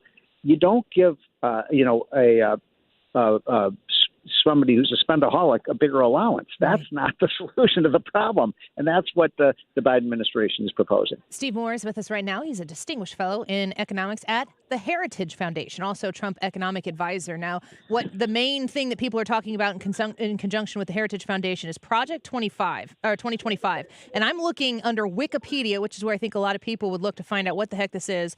Under economy, it says from Wikipedia, Project 2025 provides a range of options for economic reform that vary in their degree of radicalism. What do you know about Project 2025, and is it radical? Well, I wrote the chapter on the tax policy, and we put together an agenda that is basically what a conservative administration should do. Now, that doesn't mean Donald Trump is going to do everything we ask, and certainly he won't. And he put out a statement saying, I'm not going to, this is not my game plan, but I think he will adopt a lot of our ideas. I'm very proud of it, having been part of it. But Trump is, every president comes up with their own agenda. But this is a conservative game plan for what America should look like. And we want to flatten the tax rates. We want to cut government spending. We want to start promoting more American energy. We want to cut the bureaucracy in Washington. I think about 95% of the things that are in that report are things that most Americans would agree with. Yeah, and it's definitely been something that I've seen the activism on the left try to make it a boogeyman. Project 2025. Oh, yeah, of course they do. Nobody who's criticizing it really could probably tell you much of anything that's in it. Exactly. All right, Danny, I hope you have a great week ahead, and I look forward to talking to you next Monday. Thank you, Steve. We appreciate you. Bye. Bye-bye. Distinguished fellow in economics at the Heritage Foundation, Trump economic advisor, on Twitter at Stephen Moore. That's Stephen with the PH right in there. I think that the Project 2025 talking point it's kind of an interesting study in politics and activism. What can you do? What can you create that can rally a lot of people against something? And Project 2025, when we had Jim Carafano and Hans von Spakovsky and we had one other person here. Is it Vicky Coates, I think? No, it wasn't her. No. But we had them in studio to talk to us, and we were discussing the different things that we are, experiencing in that moment in time. And this was like a year ago. And while we were discussing what was going on at that very moment, the idea of Project 2025 came to pass. And somebody was asking about it in our chat, and I asked them about it off the air, and they were talking about how this is a blueprint of what Heritage Foundation would like to see a Republican administration, and truly any administration. They don't have to be Republican to see, if you have a Republican administration come in and 80% of it is like, yeah, that's our policy. Let's go. It's laid out. Let's run with it. 20%, we're going to leave that aside. We don't think it's the key focus of this administration. If you were to take one individual, Genevieve Wood was the other one that just came to my mind. If you were to take one or two policies, if the Biden administration were to take one or two policies out of the Heritage Foundation's vision for what they'd like to see, it's a think tank. That's what they are. That's what they do. They think about things. They document them. They research them. They talk to people who have great experience in each of these individual areas, and they come together and they formulate policy or a plan or a vision. This is what there are think tanks that exist on the left and on the right. And the Heritage Foundation has done a very good job of marketing Project 2025. And you know this because the folks on the left decided to create a boogeyman that wasn't just specifically adjacent to Donald Trump. It was bigger than Donald Trump. In Project 2025, like if you're Heritage Foundation, you're probably pretty flattered that what they've put together is so overtly frightening. And when you hear people criticizing Project 2025, some of them know some of the details and the talking points in them because they're more committed. They're more interested in researching and presenting talking points in a way that is persuasive. But there are other people who hear those individuals talking about, and they're just like, oh, Project 2025, it's scary, blah, blah, blah, blah. Have you heard of Project 2030? I mean, research that. There are visions that are compiled from people all across the country. And listen, it's as First Amendment as it possibly gets. To bring people together, to create a vision and to put it down and then to try to lobby those who might be in a position to take that policy up and make it come to fruition. That's what you do. That's politics. And the Heritage Foundation has definitely been successful in doing that. The America First Policy Institute, they have a similar type of layout and plan and policy. And a lot of the people who are at America First Policy Institute will probably likely end up back in the Trump administration should he win re-election in November. And the idea of Donald Trump's initial term, which started in 2017, and him coming in and being so much of an outsider, not part of the swamp, that it took them a really long time to get their feet wet, to get in there and understand how things work, to understand who they could trust, to understand how to utilize the authority that comes with the office of the presidency to get stuff done. They are working on day one being effective leaders should they win the Oval Office again. That's a smart move. Donald Trump I was kind of not thrilled that he came out and said that he didn't know anything about Project 2025. He certainly would know things about Project 2025. If I were Donald Trump, I would not endorse any one plan from any one place because I would want to compile the suggestions of all of the think tanks that are out there to see what they all have to say to make sure that you couldn't make a policy at Heritage better by dipping into something at the America First Policy Institute or any of these other different locations. Americans for Prosperity. I mean, they're all over the place. Hillsdale College, universities across the country have thinkers who put these ideas together. And then what a wise leader does is he listens to everybody. She takes in all of the different opinions and thinks on it and thinks more broadly than just a narrow-minded, all right, let's just take that and run with it. The Project 2025 thing it's kind of amusing to me, mostly because the people who I see implementing it and invoking Project 2025 in an argument. I don't know, Brad, how much you've seen of this, but it's like as soon as you put Project 2025, everyone's supposed to just understand the emotion that's attached to it. Yeah. It's usually associated with pictures of people in handmaidens dresses, and they've turned the Washington Monument into a cross. Dude, I was in D.C. this past week. That wasn't real. No. That was a cheap fake. Unless I was one of them. Maybe I was one of the Handmaid's Tale. Okay. What do we do? Let's listen in real quick. Leadership. This is the we have now press created secretary. a total of 15.7 million jobs over the last 3.5 years. Yesterday, a record 3 million travelers were screened at airports, a sign that our economy is strong and Americans are back on the road for the summer in record numbers. Speaking of which, last week we sold 1 million barrels of gasoline to help lower gas prices ahead of the 4th of July, which saw the lowest gas prices in 3 years. And today, a new report from the Economic Innovation Group highlighted what the New York Times called a, quote, a remarkable comeback under President Biden.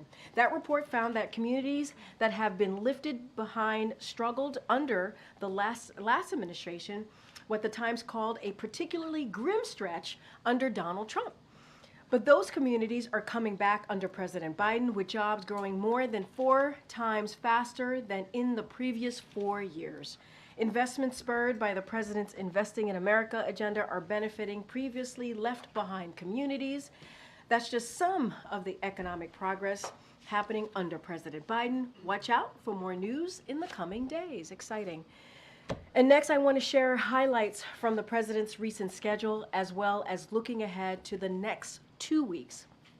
So over the last 10 days, President Biden has been hitting the road and meeting directly with the American people, as well as continuing his job as leader of the country. In the 2 days after the debate, he met with supporters in Atlanta, Raleigh, New York, and New Jersey.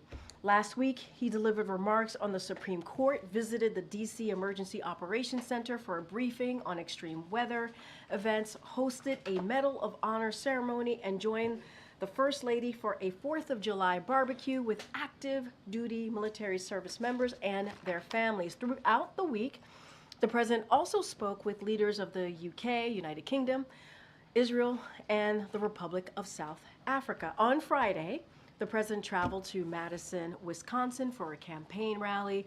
On Sunday, just yesterday, he held numerous events across Pennsylvania with elected officials, including Governor Shapiro, Senator Fetterman, and Congresswoman Madeleine Dean. He participated in interviews, including joining Morning Joe just this morning, and throughout, the president has engaged with elected leaders, including members of Congress, governors, and local officials. This week, President Biden will speak to national labor leaders of AFL-CIO, host the NATO summit to show the unprecedented strength of our alliance, hold a press conference, a big boy press conference, according to Justin Sink from Bloomberg, who's not here, but Josh, you are here, I see you. So that will happen on Thursday, and travel to Michigan on Friday for a campaign event. And next week, he will travel to Texas and Las Vegas. On July 15th, he will commemorate the 60th anniversary of the Civil Rights Act at the LBJ Presidential Library in Austin, Texas. He will highlight the Biden-Harris administration's progress advancing civil rights and his vision to bring America together. On July 16th, he will address the 115th NAACP National Convention in Las Vegas, emphasizing the Biden-Harris administration's commitment to advancing racial justice and equity for all Americans, including Black Americans. On July 17th, he will speak to the UNODOS annual conference, where he will underline the Biden-Harris administration's historic accomplishments, including lowering prescription drug costs for America's seniors, lowering the Latino uninsured rate, and creating a Latino small business boom. And finally, I just mentioned the U.S. is going to be hosting the 75th summit, the NATO summit, right here in the United States, obviously in Washington, D.C. this week. NATO is the most powerful and capable alliance in the world, and President Biden is proud, very proud, to have worked to strengthen it and also expand it. So with that, the Admiral from the National Security Council is here to take your questions on that. All right, I'm going to break in right here. They're going to have John Kirby is going to speak about some things that are taking place overseas, of course. We're going to take a quick break. When we come back, we're going to listen into the question and answer session from Corinne Jean-Pierre and the press pool right there. So we want to make sure we bring you that. And so don't go anywhere. When you come back, you'll be able to listen along to the questions because we expect some very fiery questions to be asked of the press secretary. Is Joe Biden, what's he going to do next? We'll be right back. This is the Annie Fry Show.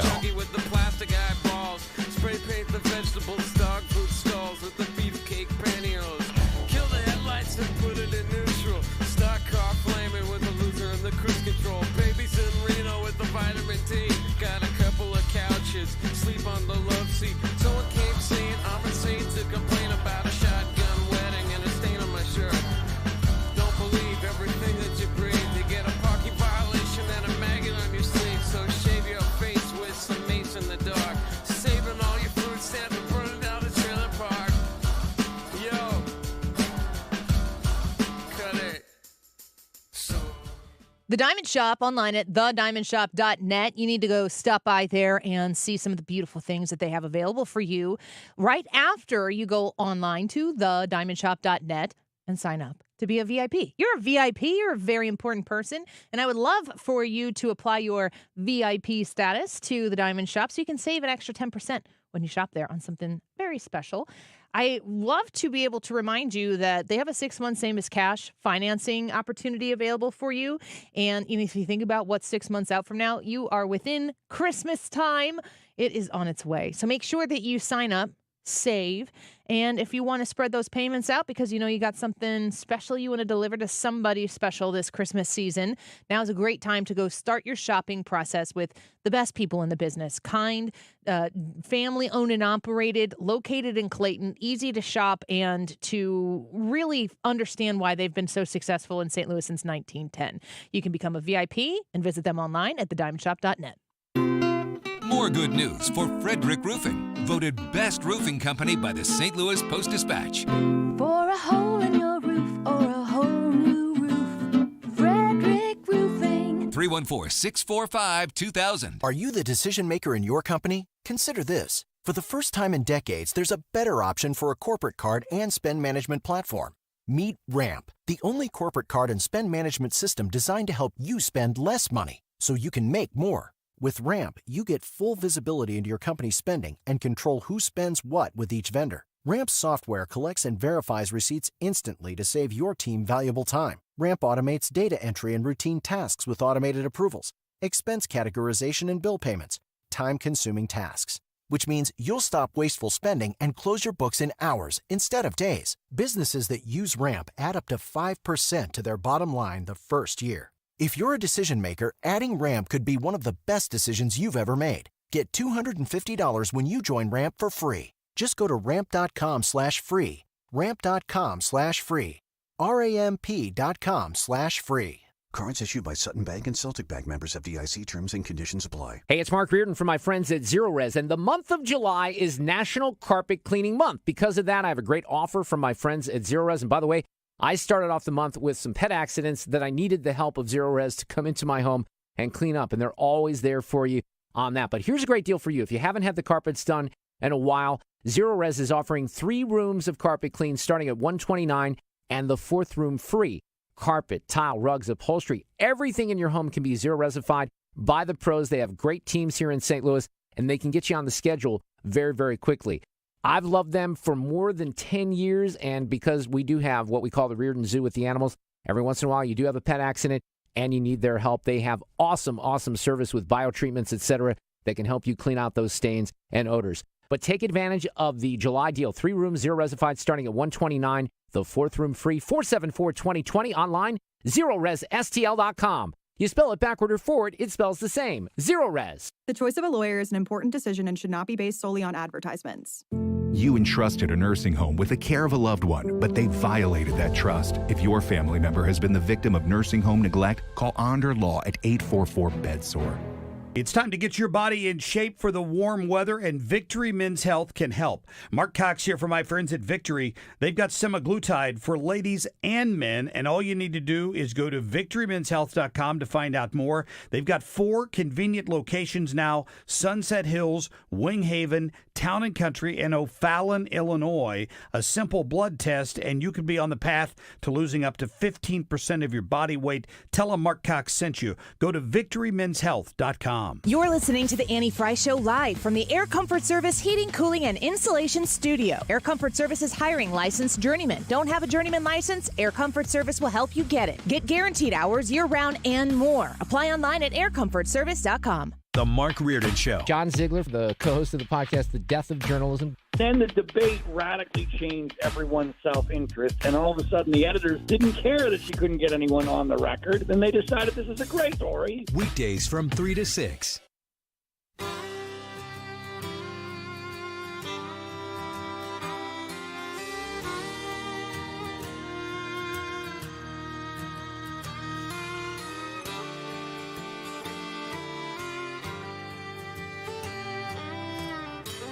This is the Annie Fry Show.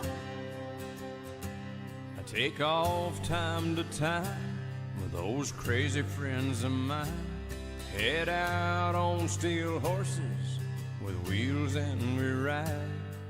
We burn up that road to old Mexico, blend in with the desert, just we amigos and we roll. Cowboys like us. Obviously, Joe Biden is going to need to consider, for his own sake and his own legacy, can he beat Donald Trump? He's the best to beat Donald Trump. But also, the profound impact this decision, maybe the most important of his presidency, will have on the House, on the Senate, on the future of the country. Senator, oh, crap, I jumped the gun there. Oh, no. Maybe it could be Senator Garvey. You never know. Representative Adam Schiff talking about whether or not Joe Biden should drop out of the race. Of course, he is running for Senate. So he's a very impactful congressman right now on this voice that needs to come out of Congress about whether or not they're going to continue to back Joe Biden, specifically in the Democrat Party. We spoke in the 12 o'clock hour with Representative Mike Bost, Illinois' 12th District Congressman, and he gave us his personal view on the whole situation and said this is pretty unprecedented in his time in government, but we wanted to get a broader view. So let's bring our friend Ryan Schmelz onto the show with us. He's Fox News Radio's Capitol Hill and White House correspondent. And my new friend, I met him when I was in D.C. with the 8th grade class trip, which is really cool. Ryan, it's good to have you back on the show. Thanks for being here. Absolutely. Go Cardinals, Annie. That's right. Thank you very much. I got to go back this past weekend and see 2 wins and then 1 butt kicking. The Nationals laid it out on the Cardinals. We're going to talk about that. So speaking of butt kicking, let's talk about Congress. Let's talk about Capitol Hill. What are you learning Monday now that we see the Congress folks coming back into town with everything that's been going on with the Joe Biden questions that loom large?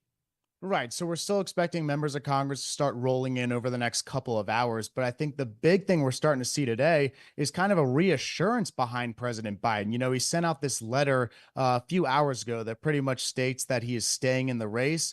It pushes back on a lot of the criticisms that have been thrown his way since that disastrous debate performance. And we've seen a lot of Democrats start to fall in line and reassure their support of President Biden over the last couple of hours. Now, there still are a couple of them who have come out publicly and said that they are concerned with President Biden.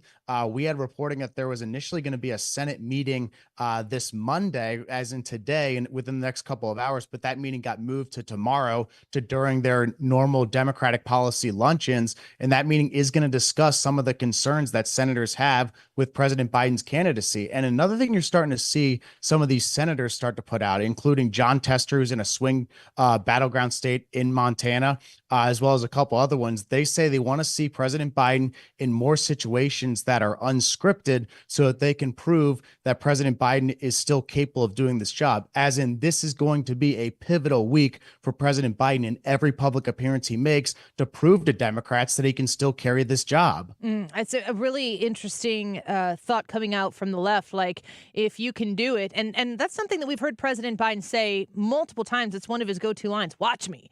And he says that he can handle the job. George Stephanopoulos' interview last Friday didn't really assuage a lot of concerns, but he did get through it. He did, answer all the questions like Jill Biden is. Really proud of him, of course. We're speaking with Ryan Schmelz with Fox News Radio. He's a Capitol Hill and White House correspondent. As more representatives and senators come back, do you expect them to want to speak on the issue, or is it going to be hard for you to get them to, give you that comment and make a statement on this issue? How does something like that generally work? Well, we're going to find out. And I think maybe to put this in perspective, normally whenever there is what we call the jailbreak, that's whenever the House or Senate lets out for the day and all the lawmakers come running down the steps so they can go home. Normally, when this happens, you have the certain members who are in more demand than others. And certainly on the House side, Republicans have probably been in more demand this Congress because they're in the majority.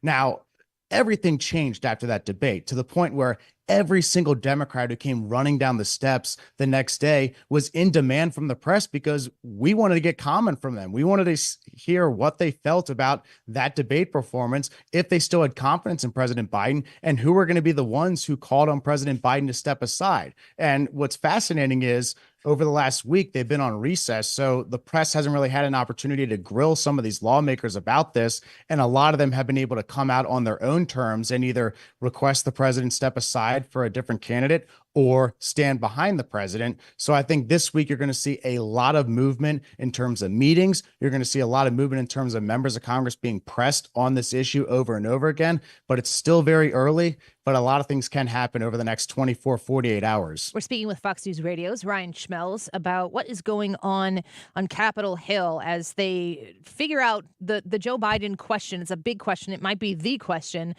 specifically right now in the news. Is this more, is it your sense from who you've been able to talk to so far or where this is headed? Is it just about the campaign? Is it just about November? Or is there an honest, broader conversation about his ability to do the job right now? I think there's a combination of both. I think Republicans certainly are trying to message on that.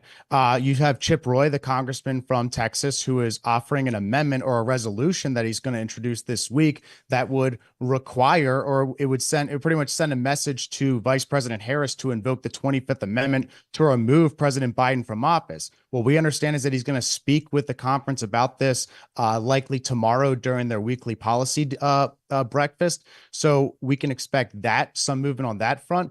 And other sense I'm kind of getting from Republicans is if we were going to talk about who maybe the big winner was from the debate between former President Trump and President Biden, it has to be the swing district Republicans. And the reason why I say that is because these were individuals who are defending, and in some cases, they're defending Biden plus districts. So they've been getting a lot of questions about former President Trump being at the top of their ticket.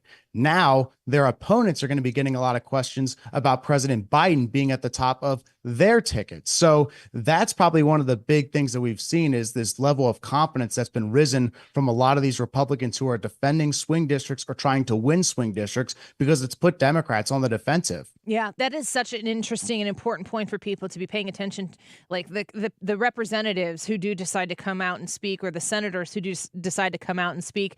What party are they representing? And are those districts pro-Biden districts? Are they going to be purple, as you were mentioning? You talked about, with the Chip Roy comment about Kamala Harris and the potential invoking of the 25th Amendment.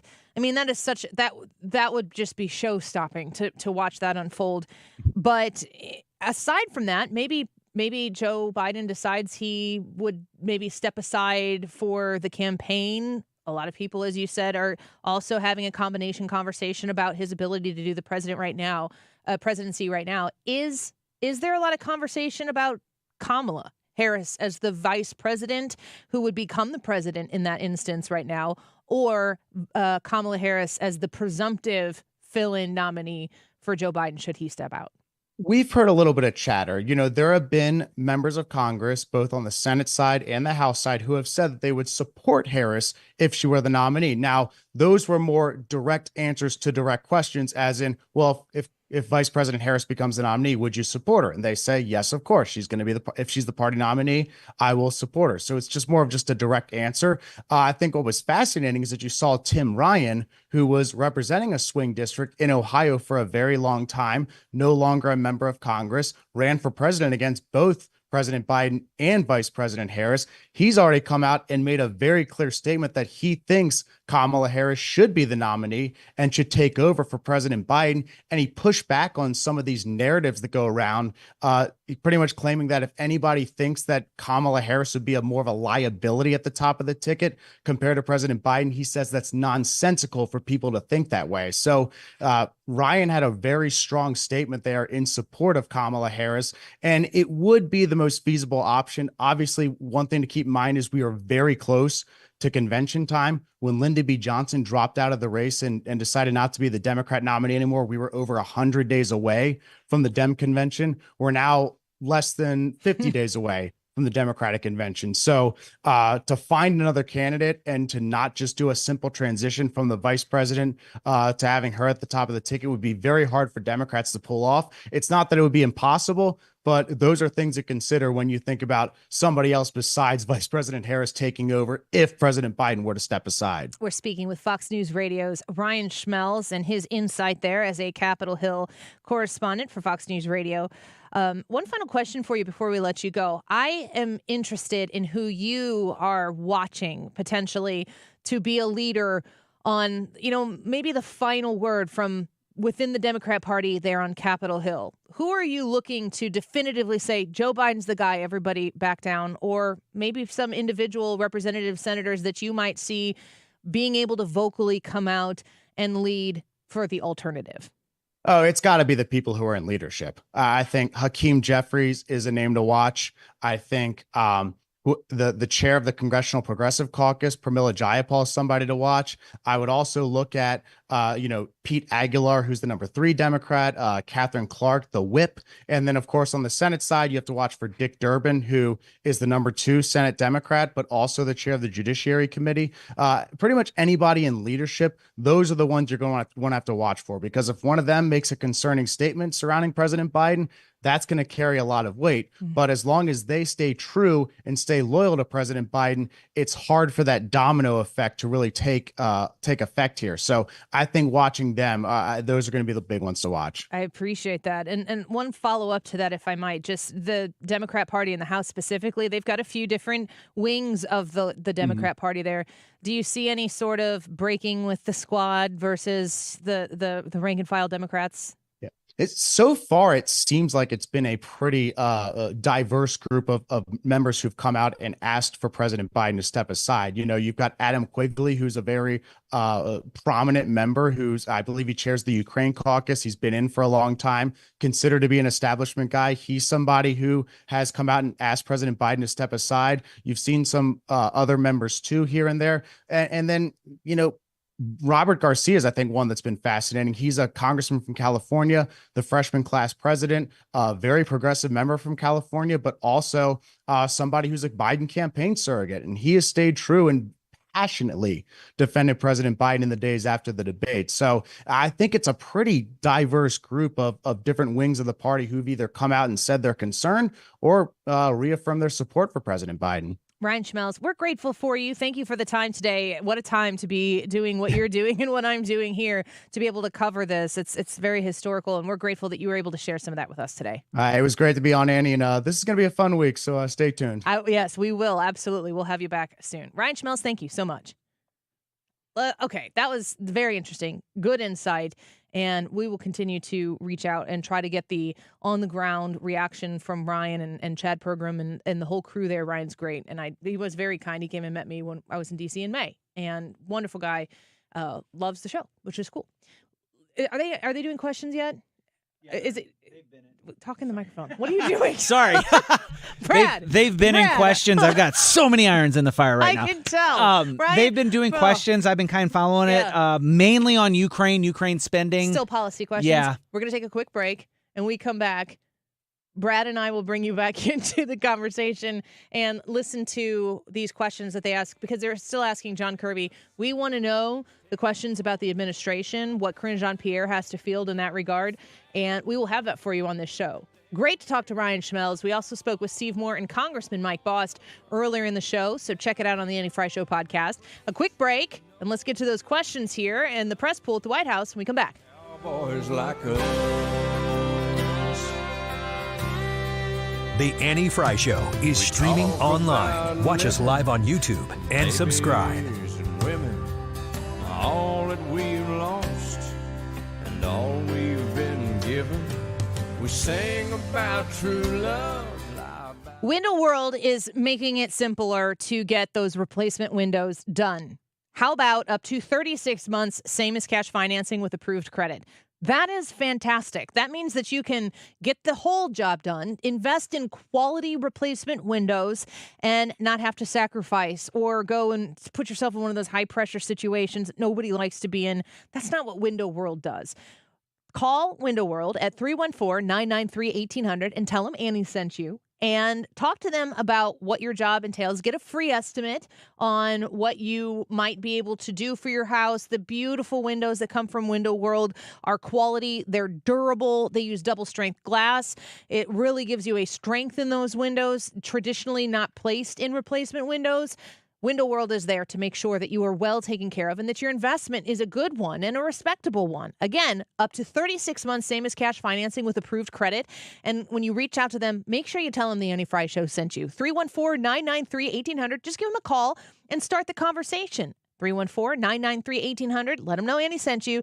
The preferred window of the St. Louis Blues, the windows that are simply the best for less, windowworld.com. Termites cause $5 billion in damage to homes and businesses in the U.S. every year. Call Point Pest Control now at 636-798-0023 and reclaim your space from unwanted pests. That's 636-798-0023. PointPestControl.com. This is the story of the one. As a maintenance engineer, he hears things differently. To the untrained ear, everything on his shop floor might sound fine, but he can hear gears grinding or a belt slipping. So he steps in to fix the problem at hand before it gets out of hand. And he knows Grainger's got the right product he needs to get the job done, which is music to his ears. Call, click Grainger.com, or just stop by. Grainger, for the ones who get it done. Oh no, stomach issues again? Stomach issues? Who are you? Your pancreas. I could be the real reason for your diarrhea, gas, bloating, stomach pain, or loose oily stools. I thought it was my stomach. People often do, but any of these symptoms could mean having a condition called exocrine pancreatic insufficiency, or EPI. With EPI, the pancreas doesn't release enough enzymes to break down food, but EPI is manageable. Use the symptom checker on identifyepi.com and speak with your doctor. That's identifyepi.com. Sponsored by AbbVie. Hey, it's Mark Reardon from my friends at ThrottleNet, and you've probably heard George Rosenthal from ThrottleNet on the show. He's a technology whiz, and George and his team can educate you and your business on the dangers lurking with technology. Here's a unique opportunity along those lines. Does your company have a lunch and learn or guest speakers? For a limited time, ThrottleNet is providing free lunch and learns to provide cybersecurity awareness training. One click can cause a ton of damage to your business. ThrottleNet is determined to make sure that doesn't happen. And if it does, they're the cybersecurity experts who can help. ThrottleNet is known for high customer satisfaction, averaging 99% happiness with over 35,000 surveys. They have an industry-leading response time of less than 2 minutes. And no clients of ThrottleNet have ever paid ransom as a result of a cyber attack. Contact ThrottleNet at throttlenet.com/971 and we can schedule your free company lunch. Don't miss out. Find out more today about ThrottleNet at throttlenet.com/971. Now, with the MLB app, you can get baseball your way. Pick your favorite team, your favorite players, and get customized highlights, stories, and breaking news right on your home feed. Follow the action with Game Day, where 3D replays add another dimension. Plus, notifications can keep you connected to every pitch, every hit, every game. The MLB app. Baseball your way. Download it now for free from the App Store or Google Play. Blackout and other restrictions apply. Major League Baseball trademarks used with permission. Train and REO Speedwagon are coming to St. Louis July 20th. We're going to give away a pair of free tickets every day this week, including in the 2 o'clock hour, so stick around for that. 1:48 right now. This time check is sponsored by Jerry Kelly Heating and Air Conditioning. It's time for a $98 AC tune-up.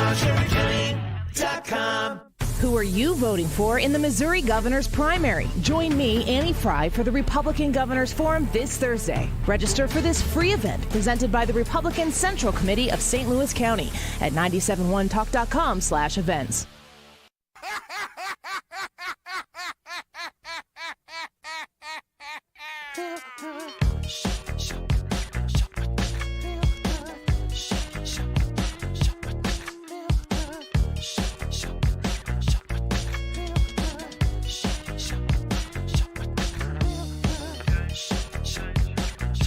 This is the Annie Fry Show.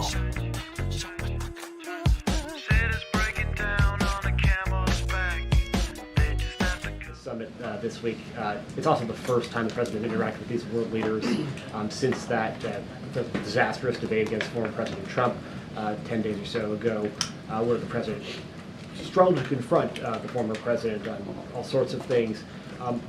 What is the president's, does the president feel how does he plan to reassure American allies in NATO that he's up for the job now when he couldn't confront Trump on stage then? I think the question presupposes the notion that they need to be reassured of American leadership and President Biden's commitment, and I don't believe that's the case. We're not picking up any signs of that from our allies at all, quite the contrary.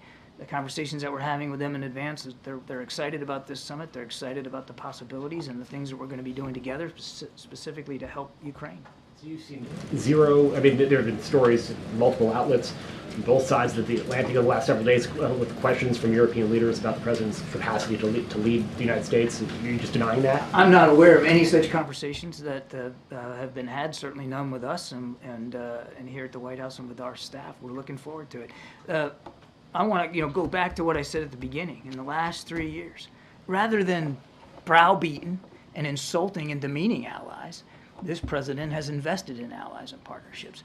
And when he took office, what I said, only nine allies had reached the 2% level. Now 23. That's not by accident. That's because of leadership. That's because of constant stewardship of the alliance and other partnerships around the world. The president's record speaks for itself, and the allies and the non-NATO friends and partners that are coming as well, they know that. They wouldn't be coming.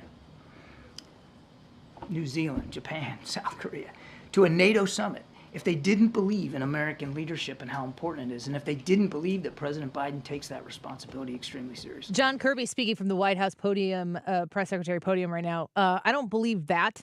And I think it's funny that he's saying, like, nobody's having these conversations. We haven't caught any wind of anybody who's having these types of conversations. Meanwhile, Friday on ABC. Can you serve effectively for the next 4 years? George, I'm the guy that put NATO together, the future. No one thought I could expand it. I'm the guy that shut Putin down. No one thought could happen. I'm the guy that put together the South Pacific Initiative with AUKUS. I'm the guy that got 50 nations, out, not only in Europe, outside of Europe as well, to help Ukraine. He sounds really old. He sounds a lot older listening to him. I watched the whole interview multiple times, and he sounds a lot older, but he also sounds like Christian Bale as Batman. So maybe he's Batman. Yeah, maybe that's why he's kind of, so the opposite of incognito, like way out in front of everybody so that nobody would suspect him. I'm just waiting for him to look at George and go, "Look at me." And George would be like, I am looking right at you, bud. I'm just glad to know that he shut down Putin. That's news to me. It's news to Putin. Yeah. Here's more from the interview. Let me ask you a tougher, more personal question. Are you sure you're being honest with yourself when you say you have the mental and physical capacity to serve another 4 years? Yes, I am, because, George, the last thing I want to do is not be able to meet that. I think as some of the senior... All right, I got to interrupt this because there's going to be more that I'm going to want to talk about. Okay. The last thing I want to do is not be able to meet that. That means absolute horse hockey about what you're actually capable of doing. Like, okay, good to note that you still have the desire to beat Donald Trump. you also had the desire to put Putin down. And I don't know if that's actually what the actual case was. Economist and senior foreign policy specialist say, if I stop now, I'd go down in history as a pretty successful president. No one thought I could get done what we got done. But are you being honest with yourself as well about your ability to defeat Donald Trump right now? Yes. George, yes. That's why I'm here.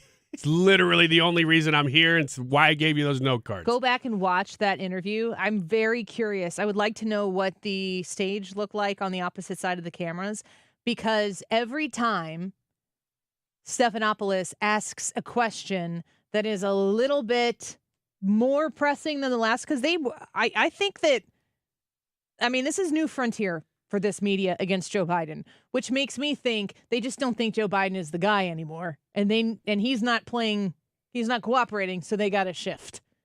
But when Stephanopoulos goes just a little bit further and a little bit further, Biden leans back in his chair. He smiles with half of his mouth. Why does he only ever smile with a crooked smile in half his mouth? You ever notice that? No, I haven't. He smiles with half of his mouth, and he looks, if you're watching the TV, he looks up and to the right of your screen almost every time. Who is he looking at? Who's telling him how to react? Who is there just for a visual affirmation? Why does he look to the side? Am I being psychotic by saying this? In the context where we don't watch him get marching orders literally of you will do this and then you will do that. And if he doesn't have them, he has no friggin' clue what he's supposed to do next. Who is he looking at? And why does the guy who's the president of the United States need to look anywhere for affirmation? If he looked away from George Stephanopoulos to answer that question, Bill O'Reilly on the O'Reilly Factor always used to have a body language specialist on, and I was like, yes, I love that. But I really pay attention to people's nonverbal reactions because they will tell you a lot more with what they do versus what they say. And when people are talking to you and they look away and they do it repeatedly, there's usually a reason for that. Who is he looking at, and why does he look there every time these questions get difficult? And he leans back to kind of laugh about whatever it is, as if the question didn't deserve his sincerity in his answer. Like, oh, come on, George, you know better than that. Here's one more. Would you be willing to undergo an independent medical evaluation that included neurological and cognitive tests and release the results to the American people? Look, I have a cognitive test every single day. That's why we're here.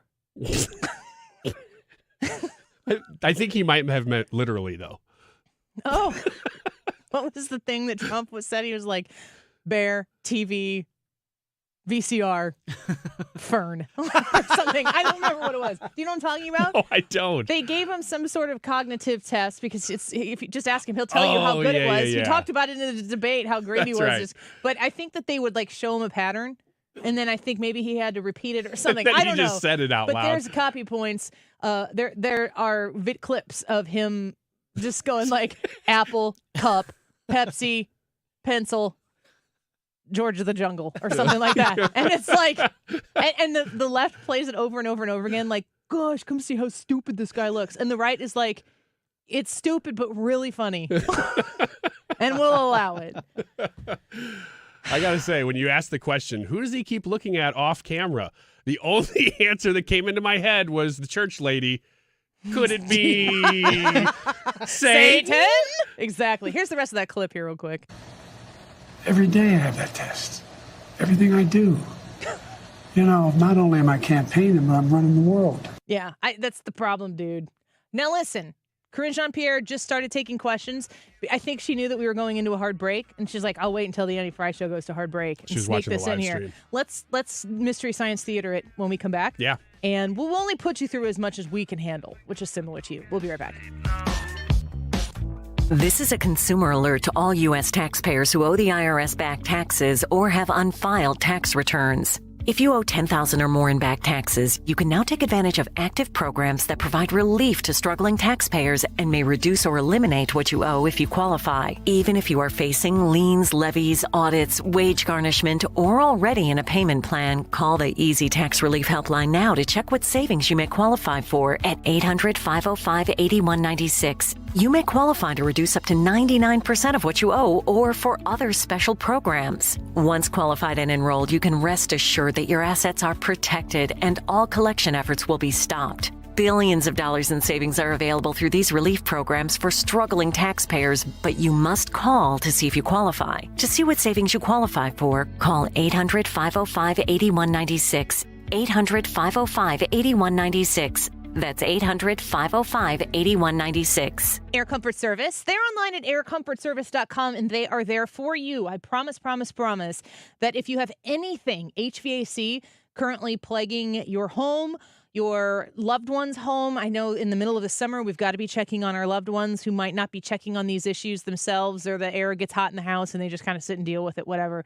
Air Comfort Service, these are your people. You want to make sure that you're sending trustworthy, reliable people into other people's, your loved one's home, coming into your home, or working at your place of business. That's another big one. They do commercial business. For anything HVAC related, reach out to Air Comfort Service. You just got to call them at 314-513-0091, 314-513-0091, and ask them to set up an appointment. If you're looking to definitely have to do a replacement, they've got rebates, they have financing. They are there to help guide you through the whole process. So at the end, you become somebody who recommends Air Comfort Service to the next folks. Find them online right now at aircomfortservice.com. KFTK FM Florissant from the Under Law Injury Lawyers GetJim.com studio. That's GetJim.com. 97.1 FM Talk. Always live on the free Odyssey app.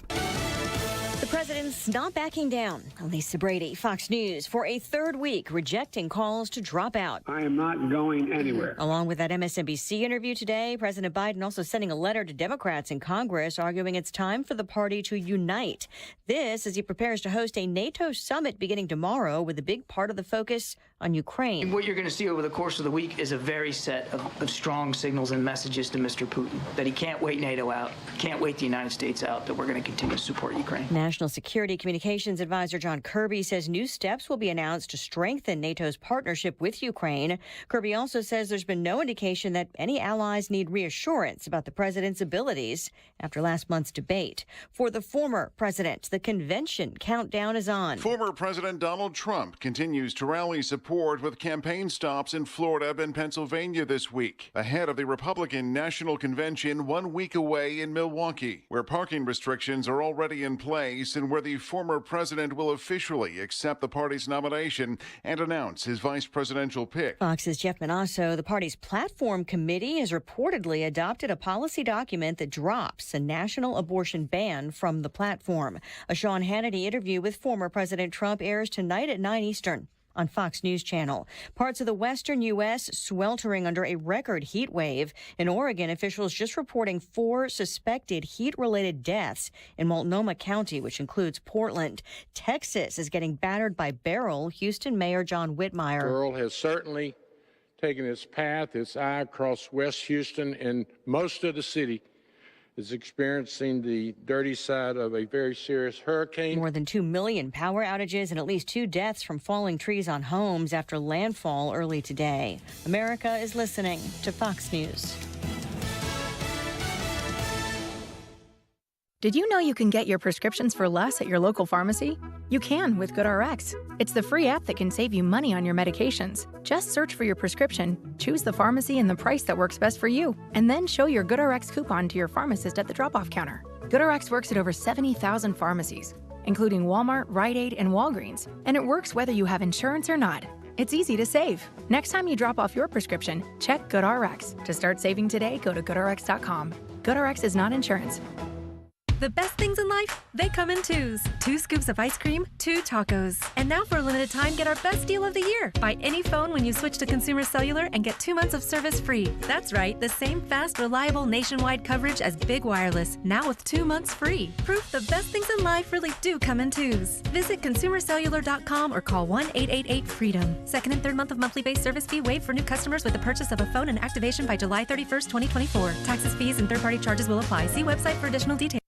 Air Comfort Service, heating, cooling, and insulation. Weather. We're kind of unsettled over the next 2 days. Periods of showers and thunderstorms scattered about going through the afternoon. Quite humid, 88. Tonight, scattered showers and thunderstorms, 69. Tuesday, the moisture from Beryl, the Gulf Coast hurricane, comes into play. It's cloudy, it's cool, 79 on Tuesday, with periods of rain and thunderstorms. Some heavy rain possible. Keep that going into Tuesday night. This is 97.1 FM Talk. Chief Meteorologist Dave Murray. IGotFloored.com. Go visit that website. If you are shopping for flooring, you want to make sure that Michael's Flooring Outlet gets the opportunity to earn your business, and they will work very hard to do so. You'll notice immediately that you will not sacrifice any kind of quality when you shop at Michael's Flooring Outlet. When you talk to the staff at Michael's Flooring Outlet, they understand everything about flooring. They understand how to talk to you if you know, of course, exactly what you want, but also if you're like, I just kind of want to achieve this look, what are my options? Because in flooring, technology has made it so that you can achieve a certain kind of look in a lot of different ways. You want to make sure that you get the one for your home, for your place of business, that is going to serve your purposes and that you don't have to overpay for it. That's why people shop at Michael's Flooring Outlet. That's why they've been so successful for 30 years here in St. Louis of being a family-owned and operated business, because people like you go and they go, yeah, I get the Michael's Flooring Outlet thing now. This is for real. This is legit. And then you end up telling people about Michael's as well.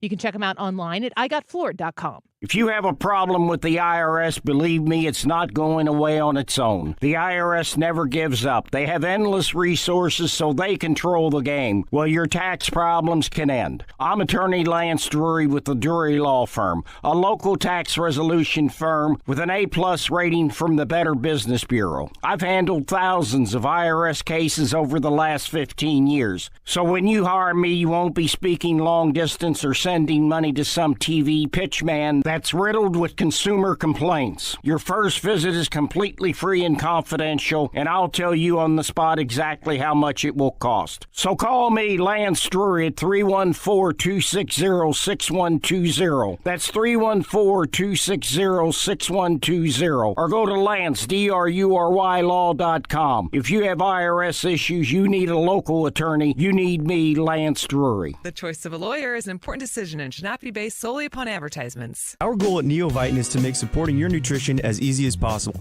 That's why we created the Neovitin monthly subscription. Just go to neovitin.com, choose your multivitamin, sign up, and we will do the rest. You'll receive your Neovitin multivitamin every month with no long-term obligation. You can pause or cancel at any time, and shipping is free. Each Neovitin multivitamin includes our physician-formulated proprietary blend for nutritional support you won't find anywhere else. Start supporting your nutrition the easy way with Neovitin multivitamins. Sign up for a Neovitin subscription today at neovitin.com. Don't let a cold, sinus infection, or allergies ruin your day. Breathe easier, sleep better, and feel healthier with Navage. Visit Navage.com, Walmart, Walgreens, CVS, or a store near you. We're here to help you get registered to vote, whether you're in Missouri or Illinois. Democracy 2024 on 97.1 FM Talk. If you need help getting registered, go to 971talk.com/vote. That is exactly what I needed to hear. Thank God someone here knows what they're talking about. That's us. That's right.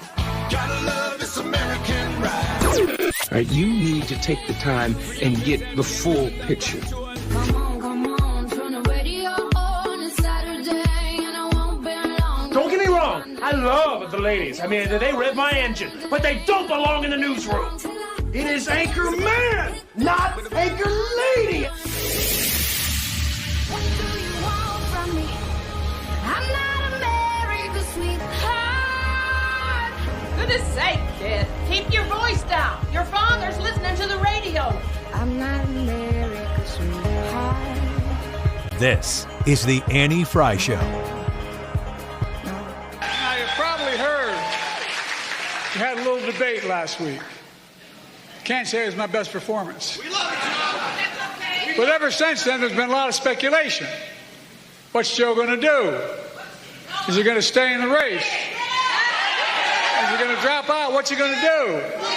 Well, here's my answer. I am running and going to win again. Okay, Joe. I want somebody. We need to hire somebody for the show who, when I have a bad show, and I go, it wasn't my greatest show, we got that guy in the background who goes, we love you, Annie. We love you, though. Yeah. That it's guy, okay. In my mind, they're directing this whole thing, and he gets ready to deliver that line, and then the director is on the side and just delivers the big point. It's your turn. You go, guy. And he hit his mark for sure. Karine Jean-Pierre is delivering the White House press conference right now, and we're a little bit delayed, but it looks like it's starting to get a little animated. So we're going to listen in from the beginning of her taking questions, and Ryan and Brad and I are going to listen in with you. If you want to watch with us, you can go to the Annie Fry YouTube channel. Brad, let's hit it and see how this goes. Well, all the debate questions have been answered. Press conference answered. Let me close my book and get out of here. Hi, Zeke. Thanks, Karine. My first to you is on the credibility of this White House when it comes to talking about the president's health. When you were here last Tuesday, you were asked if the president had had any medical examinations since his physical in February, or that included the time period after the debate. You said flatly no. 3 days later, you admitted the president had a quote short check-in with the medical team thereafter. I mean, those are two very different answers. No. Actually, if you were to listen to I think I did a 30-minute gaggle on Friday, 30 minutes with I think it was with the pool, and I said he did not have a medical. I cleared it up. You're right. You're correct. I said he didn't. I still stand, but he didn't have a medical exam. I said that in the gaggle, and you're right. I said that in the briefing. He had a check-in with, and he said this on Friday. He had a check-in with his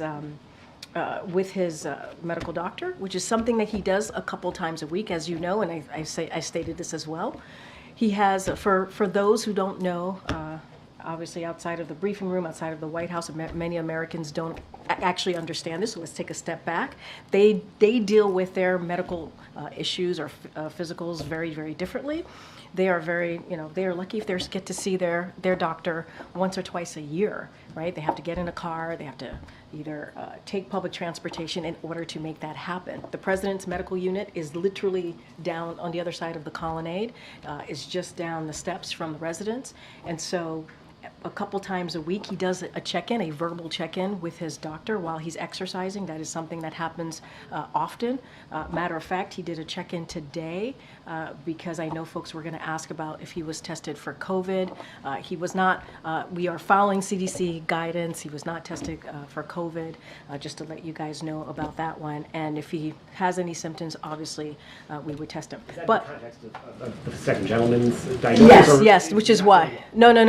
It's in context of the second gentleman. But to answer your point, he did not have a medical exam. He did not have a physical. He did do like a verbal check-in with his doctor a couple days after the debate, and it was very quick. It was a couple of words that were spoken to each other, and that's how we were able to give you that answer. But he did not have a medical exam. He did not have a physical. No, though, last Tuesday. Yeah. Was did you know about that verbal check-in, or did we just not ask him that precise question? So the line of questions that I was getting that day was, in the way that I was hearing the question, was about the medical exam. I answered MJ's question when she asked me medical exam, and I answered and I said no, physical, and then somebody else asked me, was there a check-in? I did not mean to steer anybody wrong. I was still thinking about the medical exam. I was still thinking about the physical. That's how I answered the question. And then when it became, when the president actually spoke to it, I went back, asked the medical doctor, and he said they had a verbal check-in. That's what he said. But in answering the question, I was talking about the medical exam. I was talking about the physical. And then two quick ones. There's been a lot of reporting in the last 24 hours about a Parkinson's expert who's come to visit the White House almost a dozen times over the last year or so, including at least one meeting with the president's physician. Could you state, very clearly, yes or no, was that expert here to participate in anything surrounding the care of the President of the United States? So let me just say a couple of things. We have had a comprehensive, and I just want to take another step back. Comprehensive physical examination, the president has had that. We've given a comprehensive report. We've shared that the past 3 years. Every year that he has had this exam, he sees a neurologist. And just to give you a quote from that, from the report most recently in February, an extremely detailed neurological exam was again reassuring in that there were no findings which would be consistent with any cerebellar or other central neurological disorder such as a stroke, multiple sclerosis, Parkinson's, or ascending lateral sclerosis, end quote. So that came directly from in February in that comprehensive report that was provided by the president's doctor to me that I share with all of you. So anyone who is watching can certainly go to our website. The question, which was this expert's visits, was multiple visits to the White House pertaining at all to the president's Well, care? here's the thing. I've said he has had three. He has had three physicals. In those 3 physicals, that's when he has seen a specialist, a neurological specialist. I have to be super mindful here, and this is why, and I'll explain this to you in a second. There are thousands of military personnel who come onto this White House. Many of them get the care from the White House medical unit, and so need to be super careful. There are, the medical unit hosts a wide range of specialists, from dermatologists to a neurologist, and so I cannot speak to every person because there's actually a security reasons to protect their privacy. We respect and protecting people's privacy, so do not want to share. I'm not going to share people's names from here, but the president, I can tell you, has seen a neurologist 3 times as it's connected to a physical that he gets every year that we provide to all of you. It's a very basic, direct question. Wait, hold on, wait a second. 8 times, or at least once, in regards to the president specifically. Hold on a second. Not what you should be able to answer by this point. Wait, no. No, wait a minute. Ed, please. A little respect here, please. So every year, around the president's physical examination, he sees a neurologist. That's 3 times, right? So I am telling you that he has seen a neurologist 3 times while he has been in this presidency. That's what I'm saying. I am telling you that he has seen them 3 times.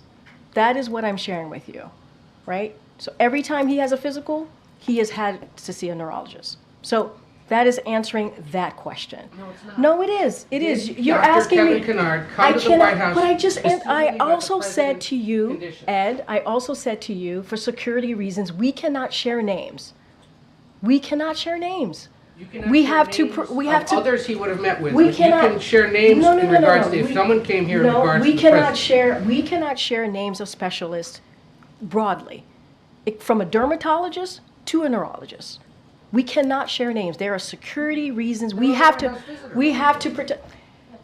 I understand that. I hear you. Right there for anyone to see. Ed, I hear you. I cannot from here confirm any of that because we have to keep their privacy. I think they would appreciate that too. We have to give them. The doctor. We have to keep their privacy.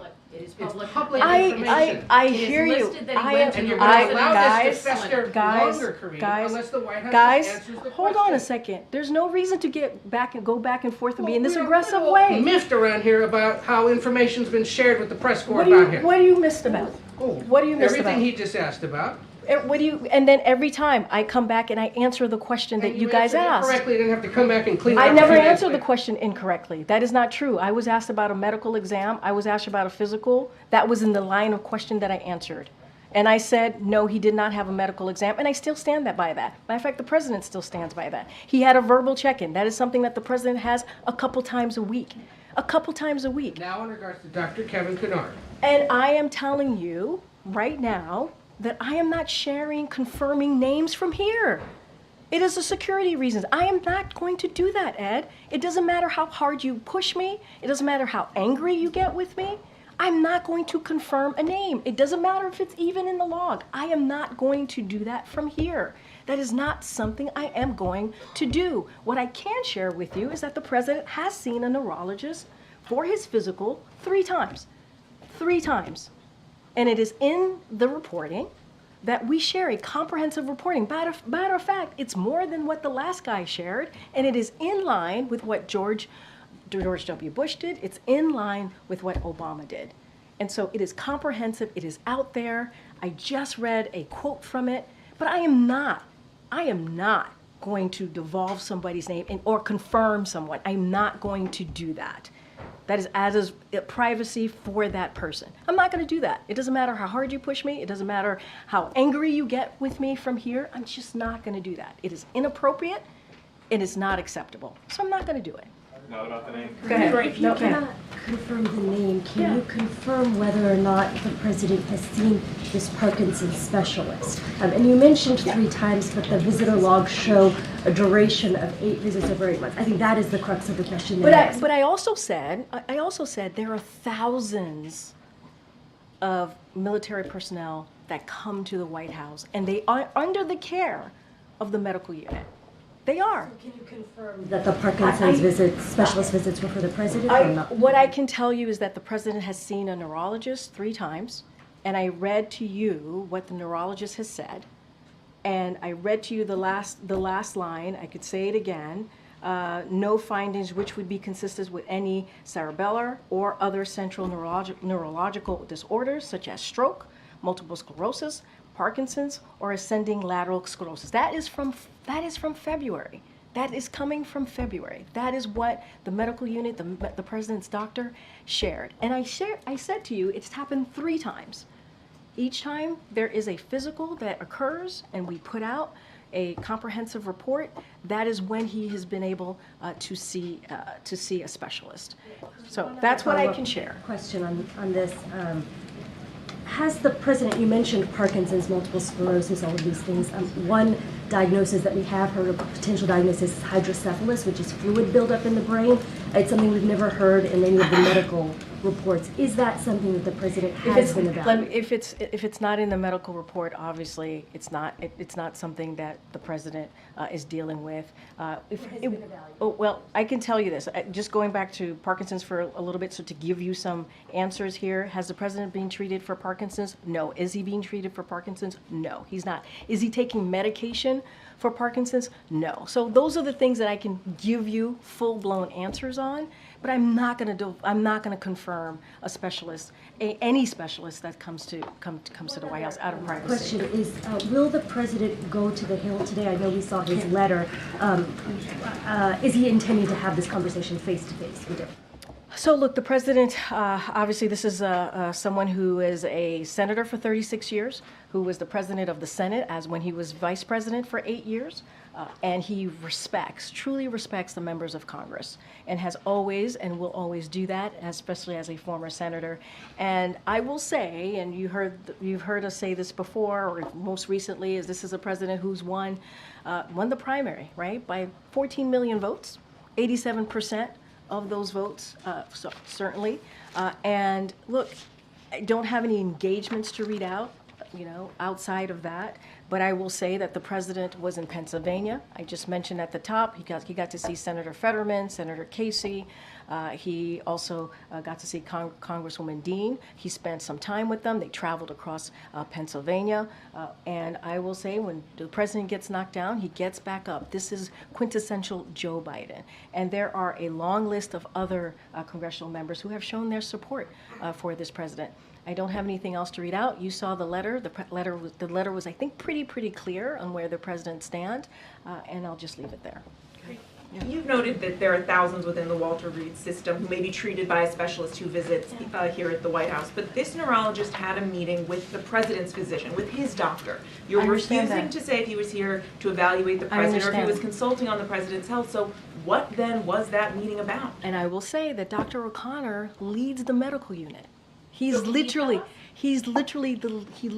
the medical unit. No, because we will not confirm or speak to names that you're providing to me. It is out of security reason, is out of protecting someone's privacy. We're just not going to do that. But they are. The reason that I mention that is because there are 1,000 military members that do indeed use the White House medical unit. They do. They get care from that. We're talking about the President of the United States. guys, I'm trying to answer the question so you can connect the dot that there are multiple neurologists that come, not neurologists, specialists that come through here because there are more than 1,000 medical military personnel here, military personnel here. But you certainly could clear this all up just by saying what he was doing here and if it was connected to the president, yes or no? I am not going to confirm a particular neurologist, anybody. It doesn't matter if they're a dermatologist or a neurologist. I'm just not going to do that. I shared with all of you that the president has been with the neurologist 3 times as it relates to his physical, 3 times. So you know, I'm just not going to do that out of security reasons, out of privacy.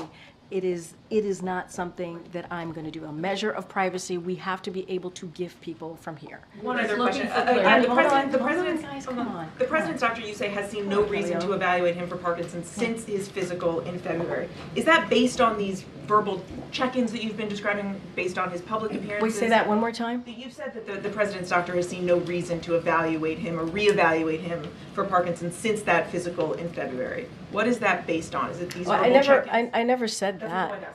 Well, what I have said is is that he just had a physical just in February, and the physical was very clear. It was a comprehensive physical.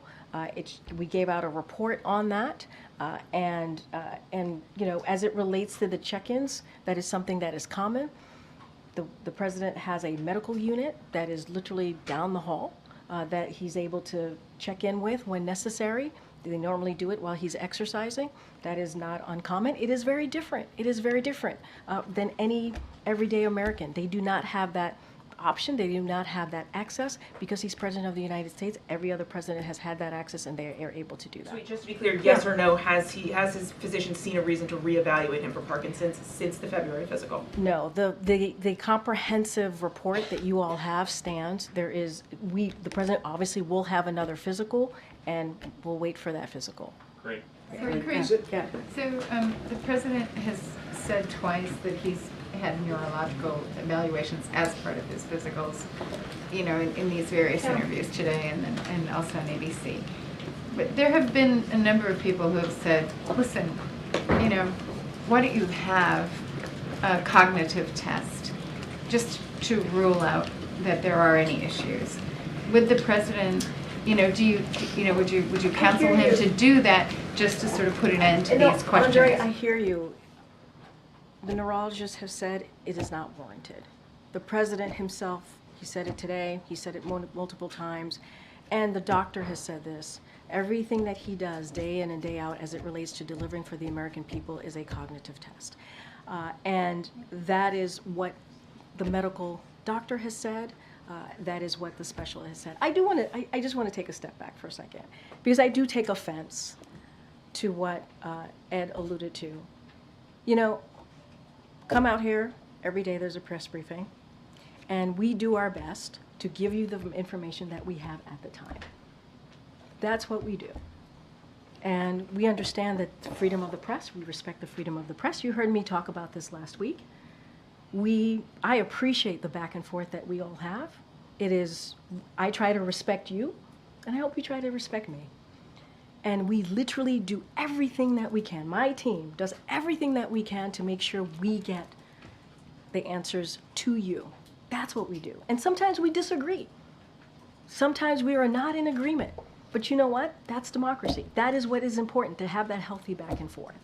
And so to say that I'm holding information or allude to anything else is not unfair. It's really, really unfair. I think people who are watching and have been watching this briefing for this past week could say that we are doing our best in this briefing to provide the information that we have. And I will admit, I will be the first one to admit, sometimes I get it wrong. At least I admit that. At least I admit that.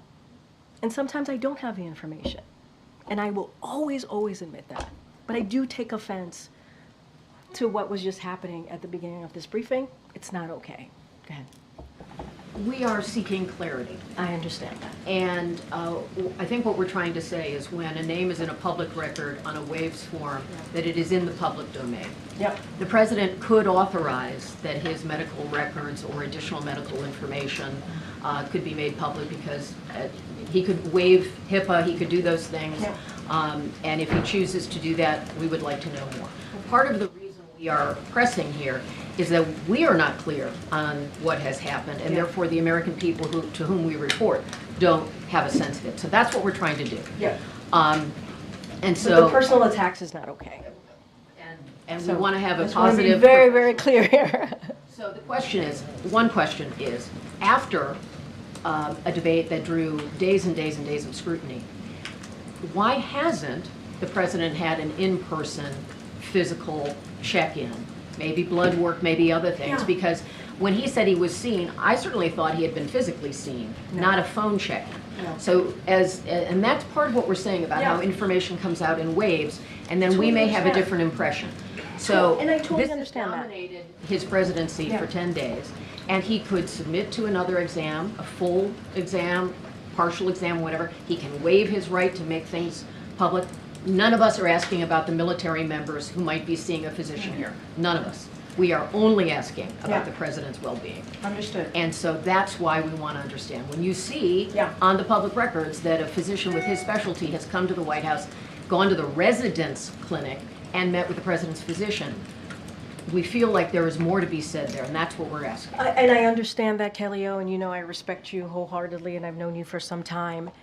We want to be also, because we are talking about someone whose name who is out there, and I understand. I get it. It's in the law. I get that. It's in the law. What's the security concern? We want to respect that person and give them the measure of privacy that they deserve. The moment I say anything about any specialist, it becomes a thing from this podium. So what I can share, and this is what I can share, he has seen a neurologist 3 times. 3 times, not more than that. Not more than that. He's seen a neurologist 3 times.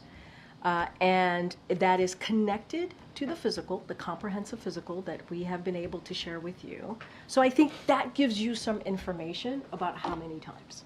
3 times.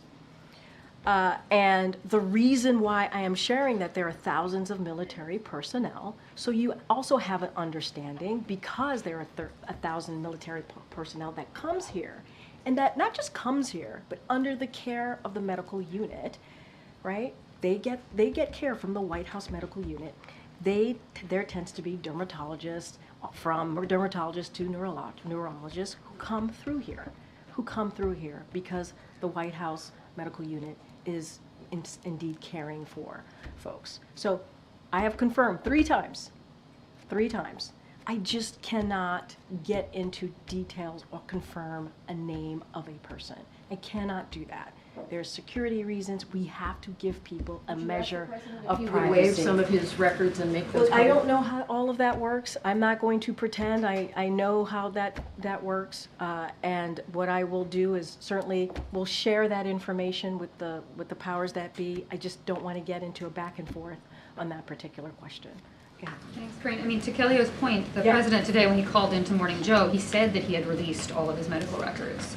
Should we take that as an indication that he's going to do so? Well, look, what I can say is that we have shared a comprehensive medical report that is pretty detailed, that is in line with other presidents, certainly not the last one, but the ones, the 2 before the last president. And we have been pretty much in line with what they have done. To be more clear, George W. Bush and also President Obama. So we've been. The last one did let his donors come to the briefing room to speak to us. Okay, and we know what that last president said from this briefing room.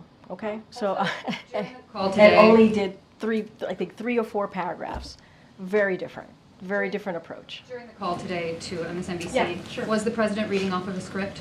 So I was in the room when the president called into Morning Joe. The president spoke from his heart. The president was very clear. There was no script at all. And he was very detailed. You heard him say actually during the call that he was reading some quotes. He said it. He shared that information. He was reading some quotes from the debate. So he shared that with you. What you heard was a passionate interview. It was about 18 minutes. He talked about and laid out his vision for this country.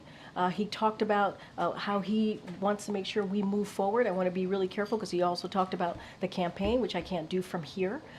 But he you know, I think it was incredibly powerful. Quotes, but not from a script? Nope, it was not a script. In a big boy press conference, how many questions should we expect that he is going to take? So look, it is going to be a solo press conference. It is going to be certainly more than a 2+2. I'm not going to, we're still working it out, so I'm not going to go into specifics from here. But you could expect a solo press conference from this president at the end of the NATO summit. He's looking forward to it, and he will be taking your questions. So that'll be a good thing. Great. Something different. Great. I have two questions. One, a follow-up on Dr. Kennard, and that is, can you explain what the role of Megan Nasworthy is? Does she oversee care for some of those military personnel that you were referencing as a group, or does she oversee care for the president? I believe, again, want to be careful here. I know who you're speaking of. I don't have her full portfolio in front of me, so I would have my team and I will be happy to get back to you. Okay. And then on the president's and the White House's engagement with House Democrats, and Democrats more broadly. There was an article a month ago in the Wall Street Journal that the White House universally panned because the on-the-record quotes criticizing the president's age and acuity were largely from Republicans. But I want to ask about the graphs in that story about Democrats. It said that the White House... From that same story. It said that the White House kept close tabs on the Journal's interviews with Democratic lawmakers, and after the offices of several Democrats shared with the White House either a recording of an interview or details about what was asked, some of those lawmakers spoke to the Journal a second time and once again emphasized Biden's strength. They quote Congressman Gregory Meeks, a New York Democrat, saying, "They just, you know, said that I should give you a call back." I'm wondering if you could characterize what the White House told Democrats to tell reporters about. I think the Democrats spoke for themselves. I think, you know how stories work. There's a lot of back and forth. When you all come with a story from us, and we want to make sure you hear from other voices, we make that available to you all. And it's up to the reporters if they're going to reach out or not to that particular person. But we expect and we anticipate and we understand that it doesn't matter who, if it's a congressperson or a governor or any elected official, they're going to speak for themselves. They're going to speak for themselves. And I would say that Representative Greg Meeks has also been very supportive. If you fast forward to where we are today, Representative Meeks has been very supportive of this president, moving forward, and we've heard from many others. The CBC more broadly has been very supportive. We heard from the chair, Chairman Hosford, from the CBC, and so that is the type of support that we continue to see. So there hasn't been outreach by the White House to Democrats who might have misgivings about the president's age or acuity to have them say positive things about the president publicly? I don't quite understand where you're going with the question. I think I explained it. Sometimes when you all are working on stories and we want to hear, we were trying to provide supporters from the president, that is not unusual. And it is up to the reporter to reach out or not. And so that is something that we certainly do. That is something that, that is not uncommon.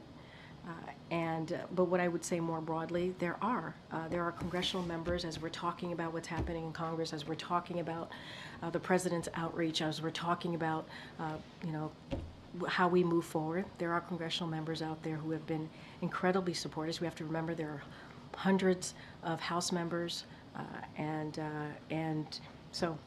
There are folks out there. The president's outreach today and tomorrow ahead of these all conference and all caucus meetings. So what I can say is that, as you all know, the president has done some outreach. He's spoke about it himself. I can say, as of today, he is engaged with dozens of members, whether in person or on calls. We saw him engaging with congressional members over the weekend. We saw him doing that on several of the trips that he has done over the past 10 days. There have been about 6 states that he's been able to stop over and engage with supporters. So he's been able to to do that. And there's a long list. I'm trying to spare you the list here, but there is a long list. Senator Chris Coons, Senator John Fetterman, Senator Alex Padilla, Senator Chuck Schumer, Senator Bernie Sanders, Senator Raphael Warnock. It goes on and on. Representative Clyburn, Al Green, Horsford, as I mentioned already. There has been a long list of, we believe, incredibly supportive congressional members who have continued. That have been provided to us from the campaign too, but I'm wondering if the president has spoken directly with Leader Schumer and Minority Leader Jeffries in the last 24 hours, and whether the president. I hear you. We shared that just last week that the president spoke to the leadership. Obviously on the Democratic side. Has he spoken to them since yesterday? I don't have anything to read out to you as far as what we've shared with you last week, but the president has been in regular touch. And those conversations went very, very well. I think he mentioned, in particular, Leader Jeffries, that went almost for an hour. The president said that himself. He said how much they had a very, very good conversation.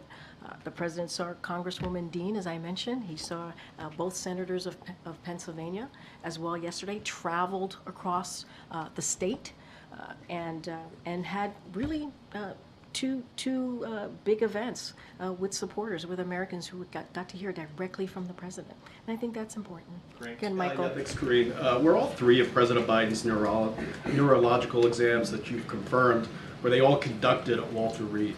Look, I don't have anything to state as to location. What I can say for sure that he has seen a neurologist 3 times as it relates to the exam that he takes every year. And I just don't have a location to speak to. Well, let me just try a different way. I mean, has any neurologist? And you also know that the president does go to Walter Reed to do his physical exams. Well, has a neurologist? I'm not talking about anyone in particular, regardless of the identity, name of that person. Has any neurologist came to the White House to visit President Biden? What I can tell you during those exams that we have been able to do every year for the past 3 years, and there's a comprehensive exam that we share, a comprehensive report that we share with all of you. He has seen a neurologist. And that's what I'm trying to clarify. It seems like those were taken at Walter Reed, and so it's an important distinction in all this. You all know that he does indeed go to Walter Reed as part of his physical exam. That is no secret. That is something that he does, and I also confirmed that he sees a neurologist every time that he's done these exams. I don't have anything beyond that. Great. Why would I know. Go ahead, April. Corinne, as everyone's talking about neurological issues, this is different but kind of on that same page. The president has had 2 aneurysms, okay? And there are complications from aneurysms to include impaired short-term memory, inability to concentrate, as well as speech difficulties. Have any neurologists worked with him or just trying to observe him as he is a person who has suffered from 2 aneurysms that could have been fatal? Look, April, in the comprehensive reporting that we share with all of you on a yearly basis, the neurological exam have been detailed, extremely detailed. It is directly from the doctor. They talk about the specifics of that neurological exam. And so I would refer you to the 6-page comprehensive memo, and that's what I would refer you to. But that is something that we know about, that he had 2 aneurysms. Yeah. And that is all of those complications are part of a neurological exam. Have they tested for that at all? Do you know? What I can tell you is that the exams have been detailed, they have been extensive, and that's what I can share with you. I would refer you to the document, to the report. Question. Sure. We're just days away from the Republican convention. How do you, as this White House who stands behind this president, how do you work to do an image change to revamp him, to make him shinier and brighter, if you will? So I'm not going to speak to the Republican convention. That's something that I'm not going to do, but I am going to. Wait, hold on a second. Hold on, give me a second. Look, in the past 10 days, the president has gone to 6 states. He has. He's gone to North Carolina, New Jersey, New York, Georgia, Pennsylvania. I know that's a Commonwealth, but he's been to 6. And in that time, he has engaged directly with the American public. And you've seen the enthusiasm, you've seen the energy. He's been able to talk to them directly and talk about his goals for the future. Talk about what he's done in the past 3.5 years. They have heard specifically from him on even his health, even the debate. And I think that's important too. So, and you just heard me lay out the next 2 weeks. So the president's going to continue to go out there. He's going to continue to be present in the communities. He's going to continue to hear directly from the American people. And that's the best way to do this. That's the best way to get out there. That's the best way to make sure that you have your finger on the pulse and that the American people get to see you for themselves. To the Republican convention. What about the Democratic convention? I can't speak to the Democratic convention either. I can't speak to that. That's for the.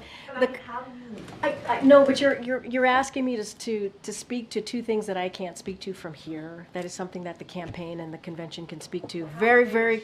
Right at the end of the April, you may not like my answer, but I'm telling you, the president's going to continue to go out there. I just shared with you at the top a robust plan that the president has to be out there, whether it is in Vegas, whether it's in Texas, and let's not forget the other states that he's visited in the last 10 days.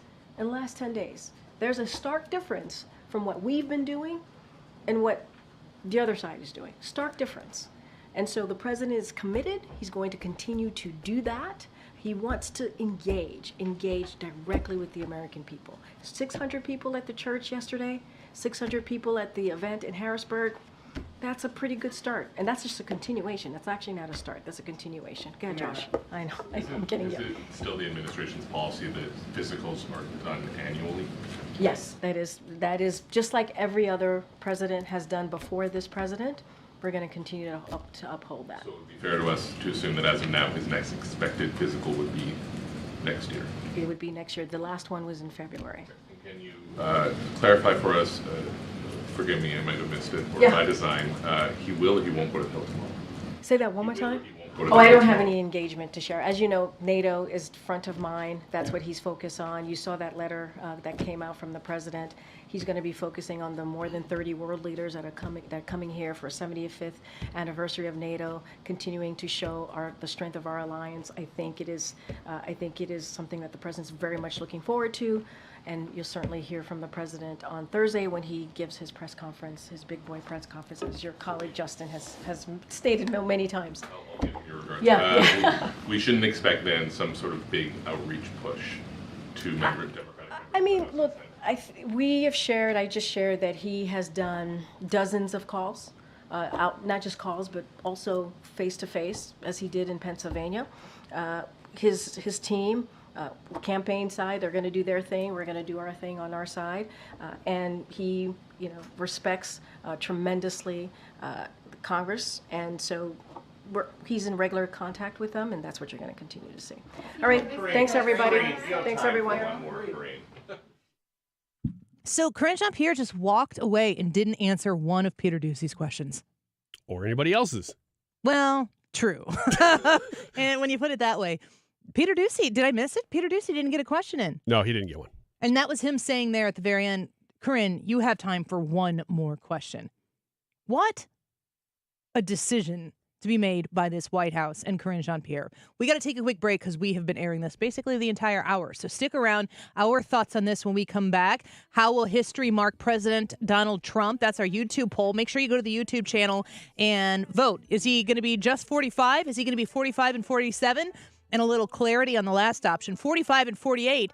Remember, if Joe Biden steps down, Kamala Harris steps in, she would be 47. That would make Donald Trump 48. Ryan, real quick before we leave. Yes, your reward for sticking through the whole press conference is that we're going to give you some free tickets if you're caller number 11. Train and REO Speedwagon are going to be here July 20th. And if you want that pair of tickets right now, be the 11th caller, 314-241-9797. 314-241-9797. Be the 11th caller. This is the Annie Fry Show. Follow Annie on Twitter at Annie Fry Show. Despacito.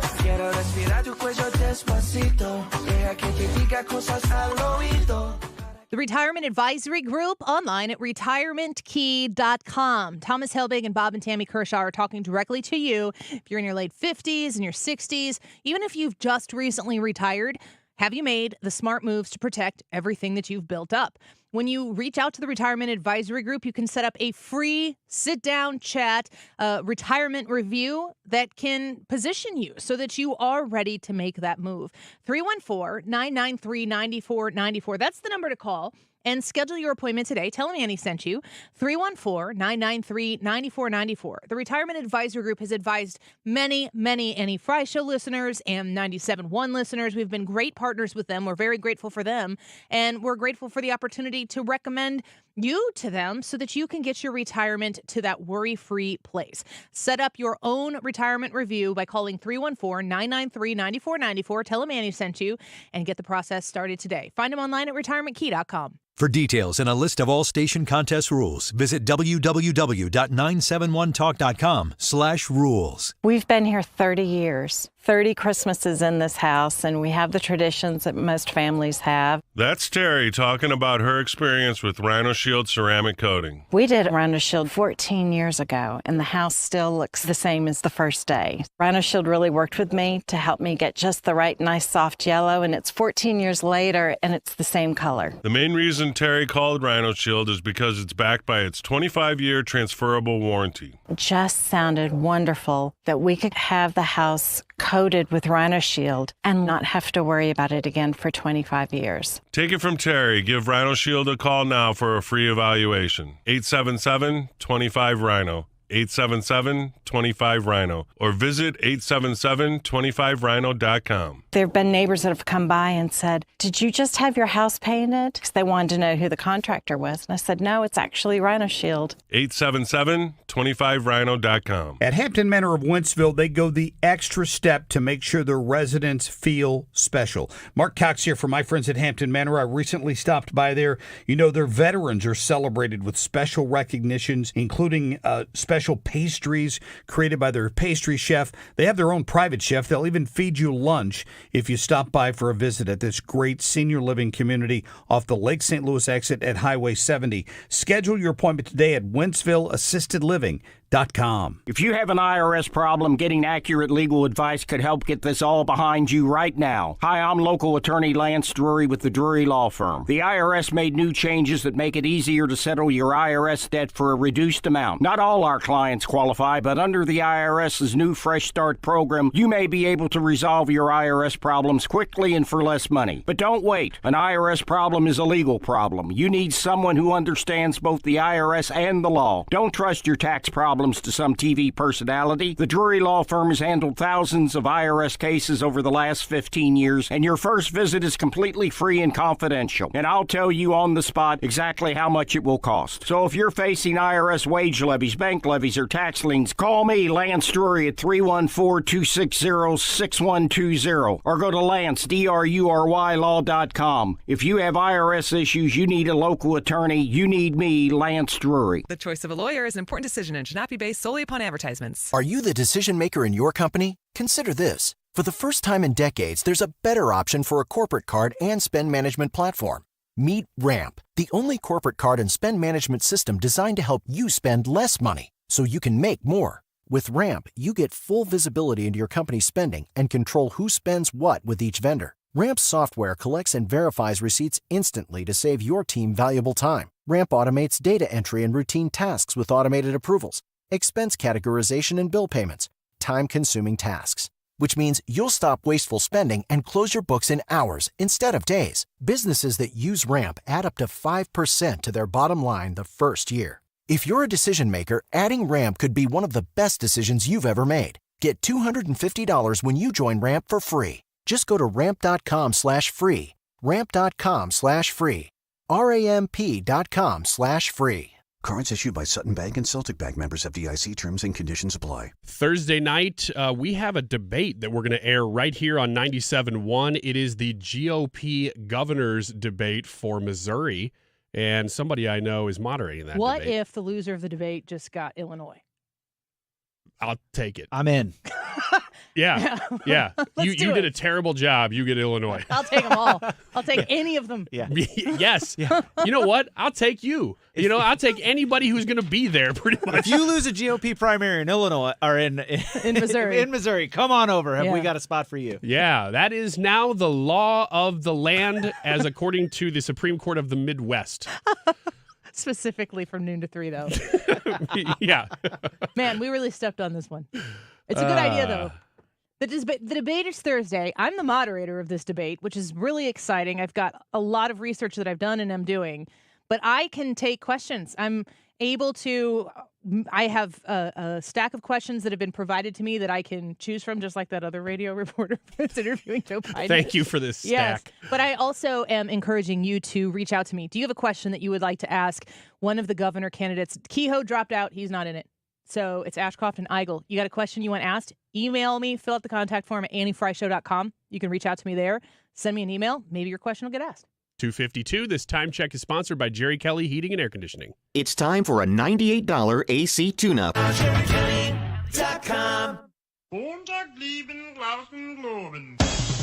You're listening to The Annie Fry Show on St. Louis's home for conservative talk. Interact with Annie on Facebook. The Annie Fry Show. And all the girlies say I'm pretty fly for a white guy. What are the coolest things that Biden and Trump could do, competitions that they could have to pick the president? Like a dance-off or a karaoke to Pretty Fly for a White Guy. Like, in my mind, I feel like they'd both actually really take it seriously. I would say like a bungee jump. But, Pickleball. Gravity. Some sort of, I would say pretty much anything on ESPN's extreme sports list. I want to see, okay, they went back and forth with golf. Joe Biden, he was like, the last thing, no, we didn't talk about this because his performance was so bad that we didn't really talk much. Nobody really talked much about the substance of any of the things they said. But when they went back and forth and Joe Biden was like, I'm a 6 handicap. And Trump was like, you are not a 6 handicap. You're a liar. He goes, I am. I'm an 8, which was outrageous. And then they go back and forth a little more. And then, I think Trump made some sort of comment about, we should play each other or whatever. And Biden said, I will, but only if you carry your bag. And I'm like hell that Joe Biden's going to go out there and golf one hole carrying his bag? They'd have to have him print out, this way to the flag, this way to the tee box, so that he'd be able to know how to navigate the freaking golf course while he's carrying his bag. Stop. Look, I'd watch them do even just 9 holes of mini golf because at the end, as long as it's the back 9. Who's the celebrity that made that a thing? I don't know. Is it LeBron? No. Sean, who's Curry? Steph. They made mini golf a thing? There's a televised mini golf. Oh, that's fun. It is kind of fun. I didn't know that. Trump should do it. Biden should do it. Yeah. And then the last hole, his staffers have to be like, look, the ball's not coming back, Mr. President. It goes to the pro shop now. He's looking at it. He's like, wait, what? Why didn't the siren go off? If you go to anniefryshow.com right now, a new website that I have put together, and it connects you to all the different ways that you can follow this show and listen to the podcast. If you're not a podcast person and you hear people say, oh, wherever you get podcasts, and you're like, I don't get them. They don't come to me, which I think is maybe a few people listening to the show, but you want to hear something that played the whole playlist of everything that we archive. It's simple. It's just, you go to anniefryshow.com and you just click it and listen to it. So I tried to make it as simple as it possibly can be. There's also a way for you to reach out and contact me on that website, anniefryshow.com. If you have a question that you would like to submit for consideration for the Missouri GOP primary governor debate on Thursday that I'm moderating, I would love to hear it. You got any you want to know? Any what? Missouri governor questions that you would like me to answer? Get answers for? On the spot? Yeah. I would like to know. What's your handicap? Yeah. Well, no, I would like to know a little bit more about the budget and how they're going to reduce it because it has gotten big. It is. It's very close to Illinois' budget. Yeah. What? Yeah. So that's top of mind. When I heard Mark Cox say that, and we were at the debate watch party, and he made that comment, I'm like, that's not true, Mark. You got that wrong. And I Googled it. I'm like, oh my gosh. Yeah. That's really true. Of course, Mark Cox got it right.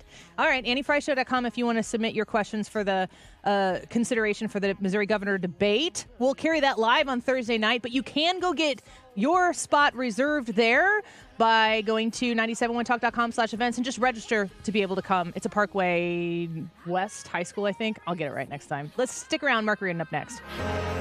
Hey, it's Mark Reardon for the Doctors of Ophthalmology Associates. I depend on them for eye care, and they have an announcement. They're pleased to welcome Dr. Samuel Berry to their practice. Dr. Berry is a cornea surgeon, and he has the latest knowledge and techniques for advanced eye care and treatment in the field. So what do we call them now? The doctors? No, just the best doctors to see for your best vision. In St. Louis, you can reach them at 314-966-5000. They've treated more than 250 doctors, more than any others in the practice. Now, if you need help with dry eye, LASIK surgery, maybe you have glaucoma, macular degeneration. I had an eye disease when I was just 25 years old, so my eyes are very important to me. You get the absolute best care with the Doctors of Ophthalmology Associates. Doctors Greg Birdie, Ranjan Malhotra, Robert Bersati, Andy Royer, and now Dr. Samuel Berry. 314-966-5000 or visit youridoc.com. They have a great location just off Manchester Road, a half mile west of 270. Ophthalmology Associates. Stewart's American Mortgage is the home of the bagel loan, and the thing that you need to understand about working with Stewie is it's kind of like doing business the old-fashioned way, but he gets it done, and he gets it done fast for you. You work directly with Stewie. So when you call 314-324-4440 or you text 314-324-4440, guess what? That's Stewie. Stuart Rosenblum right there at Stewart's American Mortgage at the other end of that number. When you're looking to buy a home, or if you purchased a home and rates were at their sky high and you're like, God dang it, the timing was terrible. Guess what? Bagel Loan Refinance. Get that locked in lower rate right now and make sure that you don't have to pay the super high one that you signed up for originally when you had to go through and get that mortgage for that house. Reach out to him and ask him about the Bagel Loan where you pay no closing costs. None. No fees, no closing fees, none of that. That's a huge way to save a lot of money. 314-324-4440, 314-324-4440. Google the Bagel Loan, NMLS number 226715. More good news for Frederick Roofing, voted best roofing company by the St. Louis Post-Dispatch. For a hole in your roof or a whole new roof, Frederick Roofing. 314-645-2000. It's time to get your body in shape for the warm weather, and Victory Men's Health can help. Mark Cox here for my friends at Victory. They've got semaglutide for ladies and men, and all you need to do is go to victorymenshealth.com to find out more. They've got 4 convenient locations now: Sunset Hills, Wing Haven, Town and Country, and O'Fallon, Illinois. A simple blood test, and you could be on the path to losing up to 15% of your body weight. Tell them Mark Cox sent you. Go to victorymenshealth.com. You're listening to the Annie Fry Show live from the Air Comfort Service Heating, Cooling, and Insulation Studio. If you're not sure who to call for air conditioning services, contact the team at Air Comfort Service. With 55 years of experience and thousands of 5-star reviews, you can trust them with the comfort of your home. Visit aircomfortservice.com. KFTK FM Florissant. From the Under Law Injury Lawyers, GetJim.com studio. That's getjim.com. 97.1 FM Talk. Always live on the free Odyssey app. A tense briefing at the White House. I'm Lisa Brady, Fox News. A little respect here, please. Spokeswoman Karine Jean-Pierre facing a fresh barrage of questions about the president's health and declining to name any specialists who treat the president after reports that White House logs show multiple visits from a Parkinson's expert. Jean-Pierre says the president is not being treated for Parkinson's disease, that he has a neurological exam every year.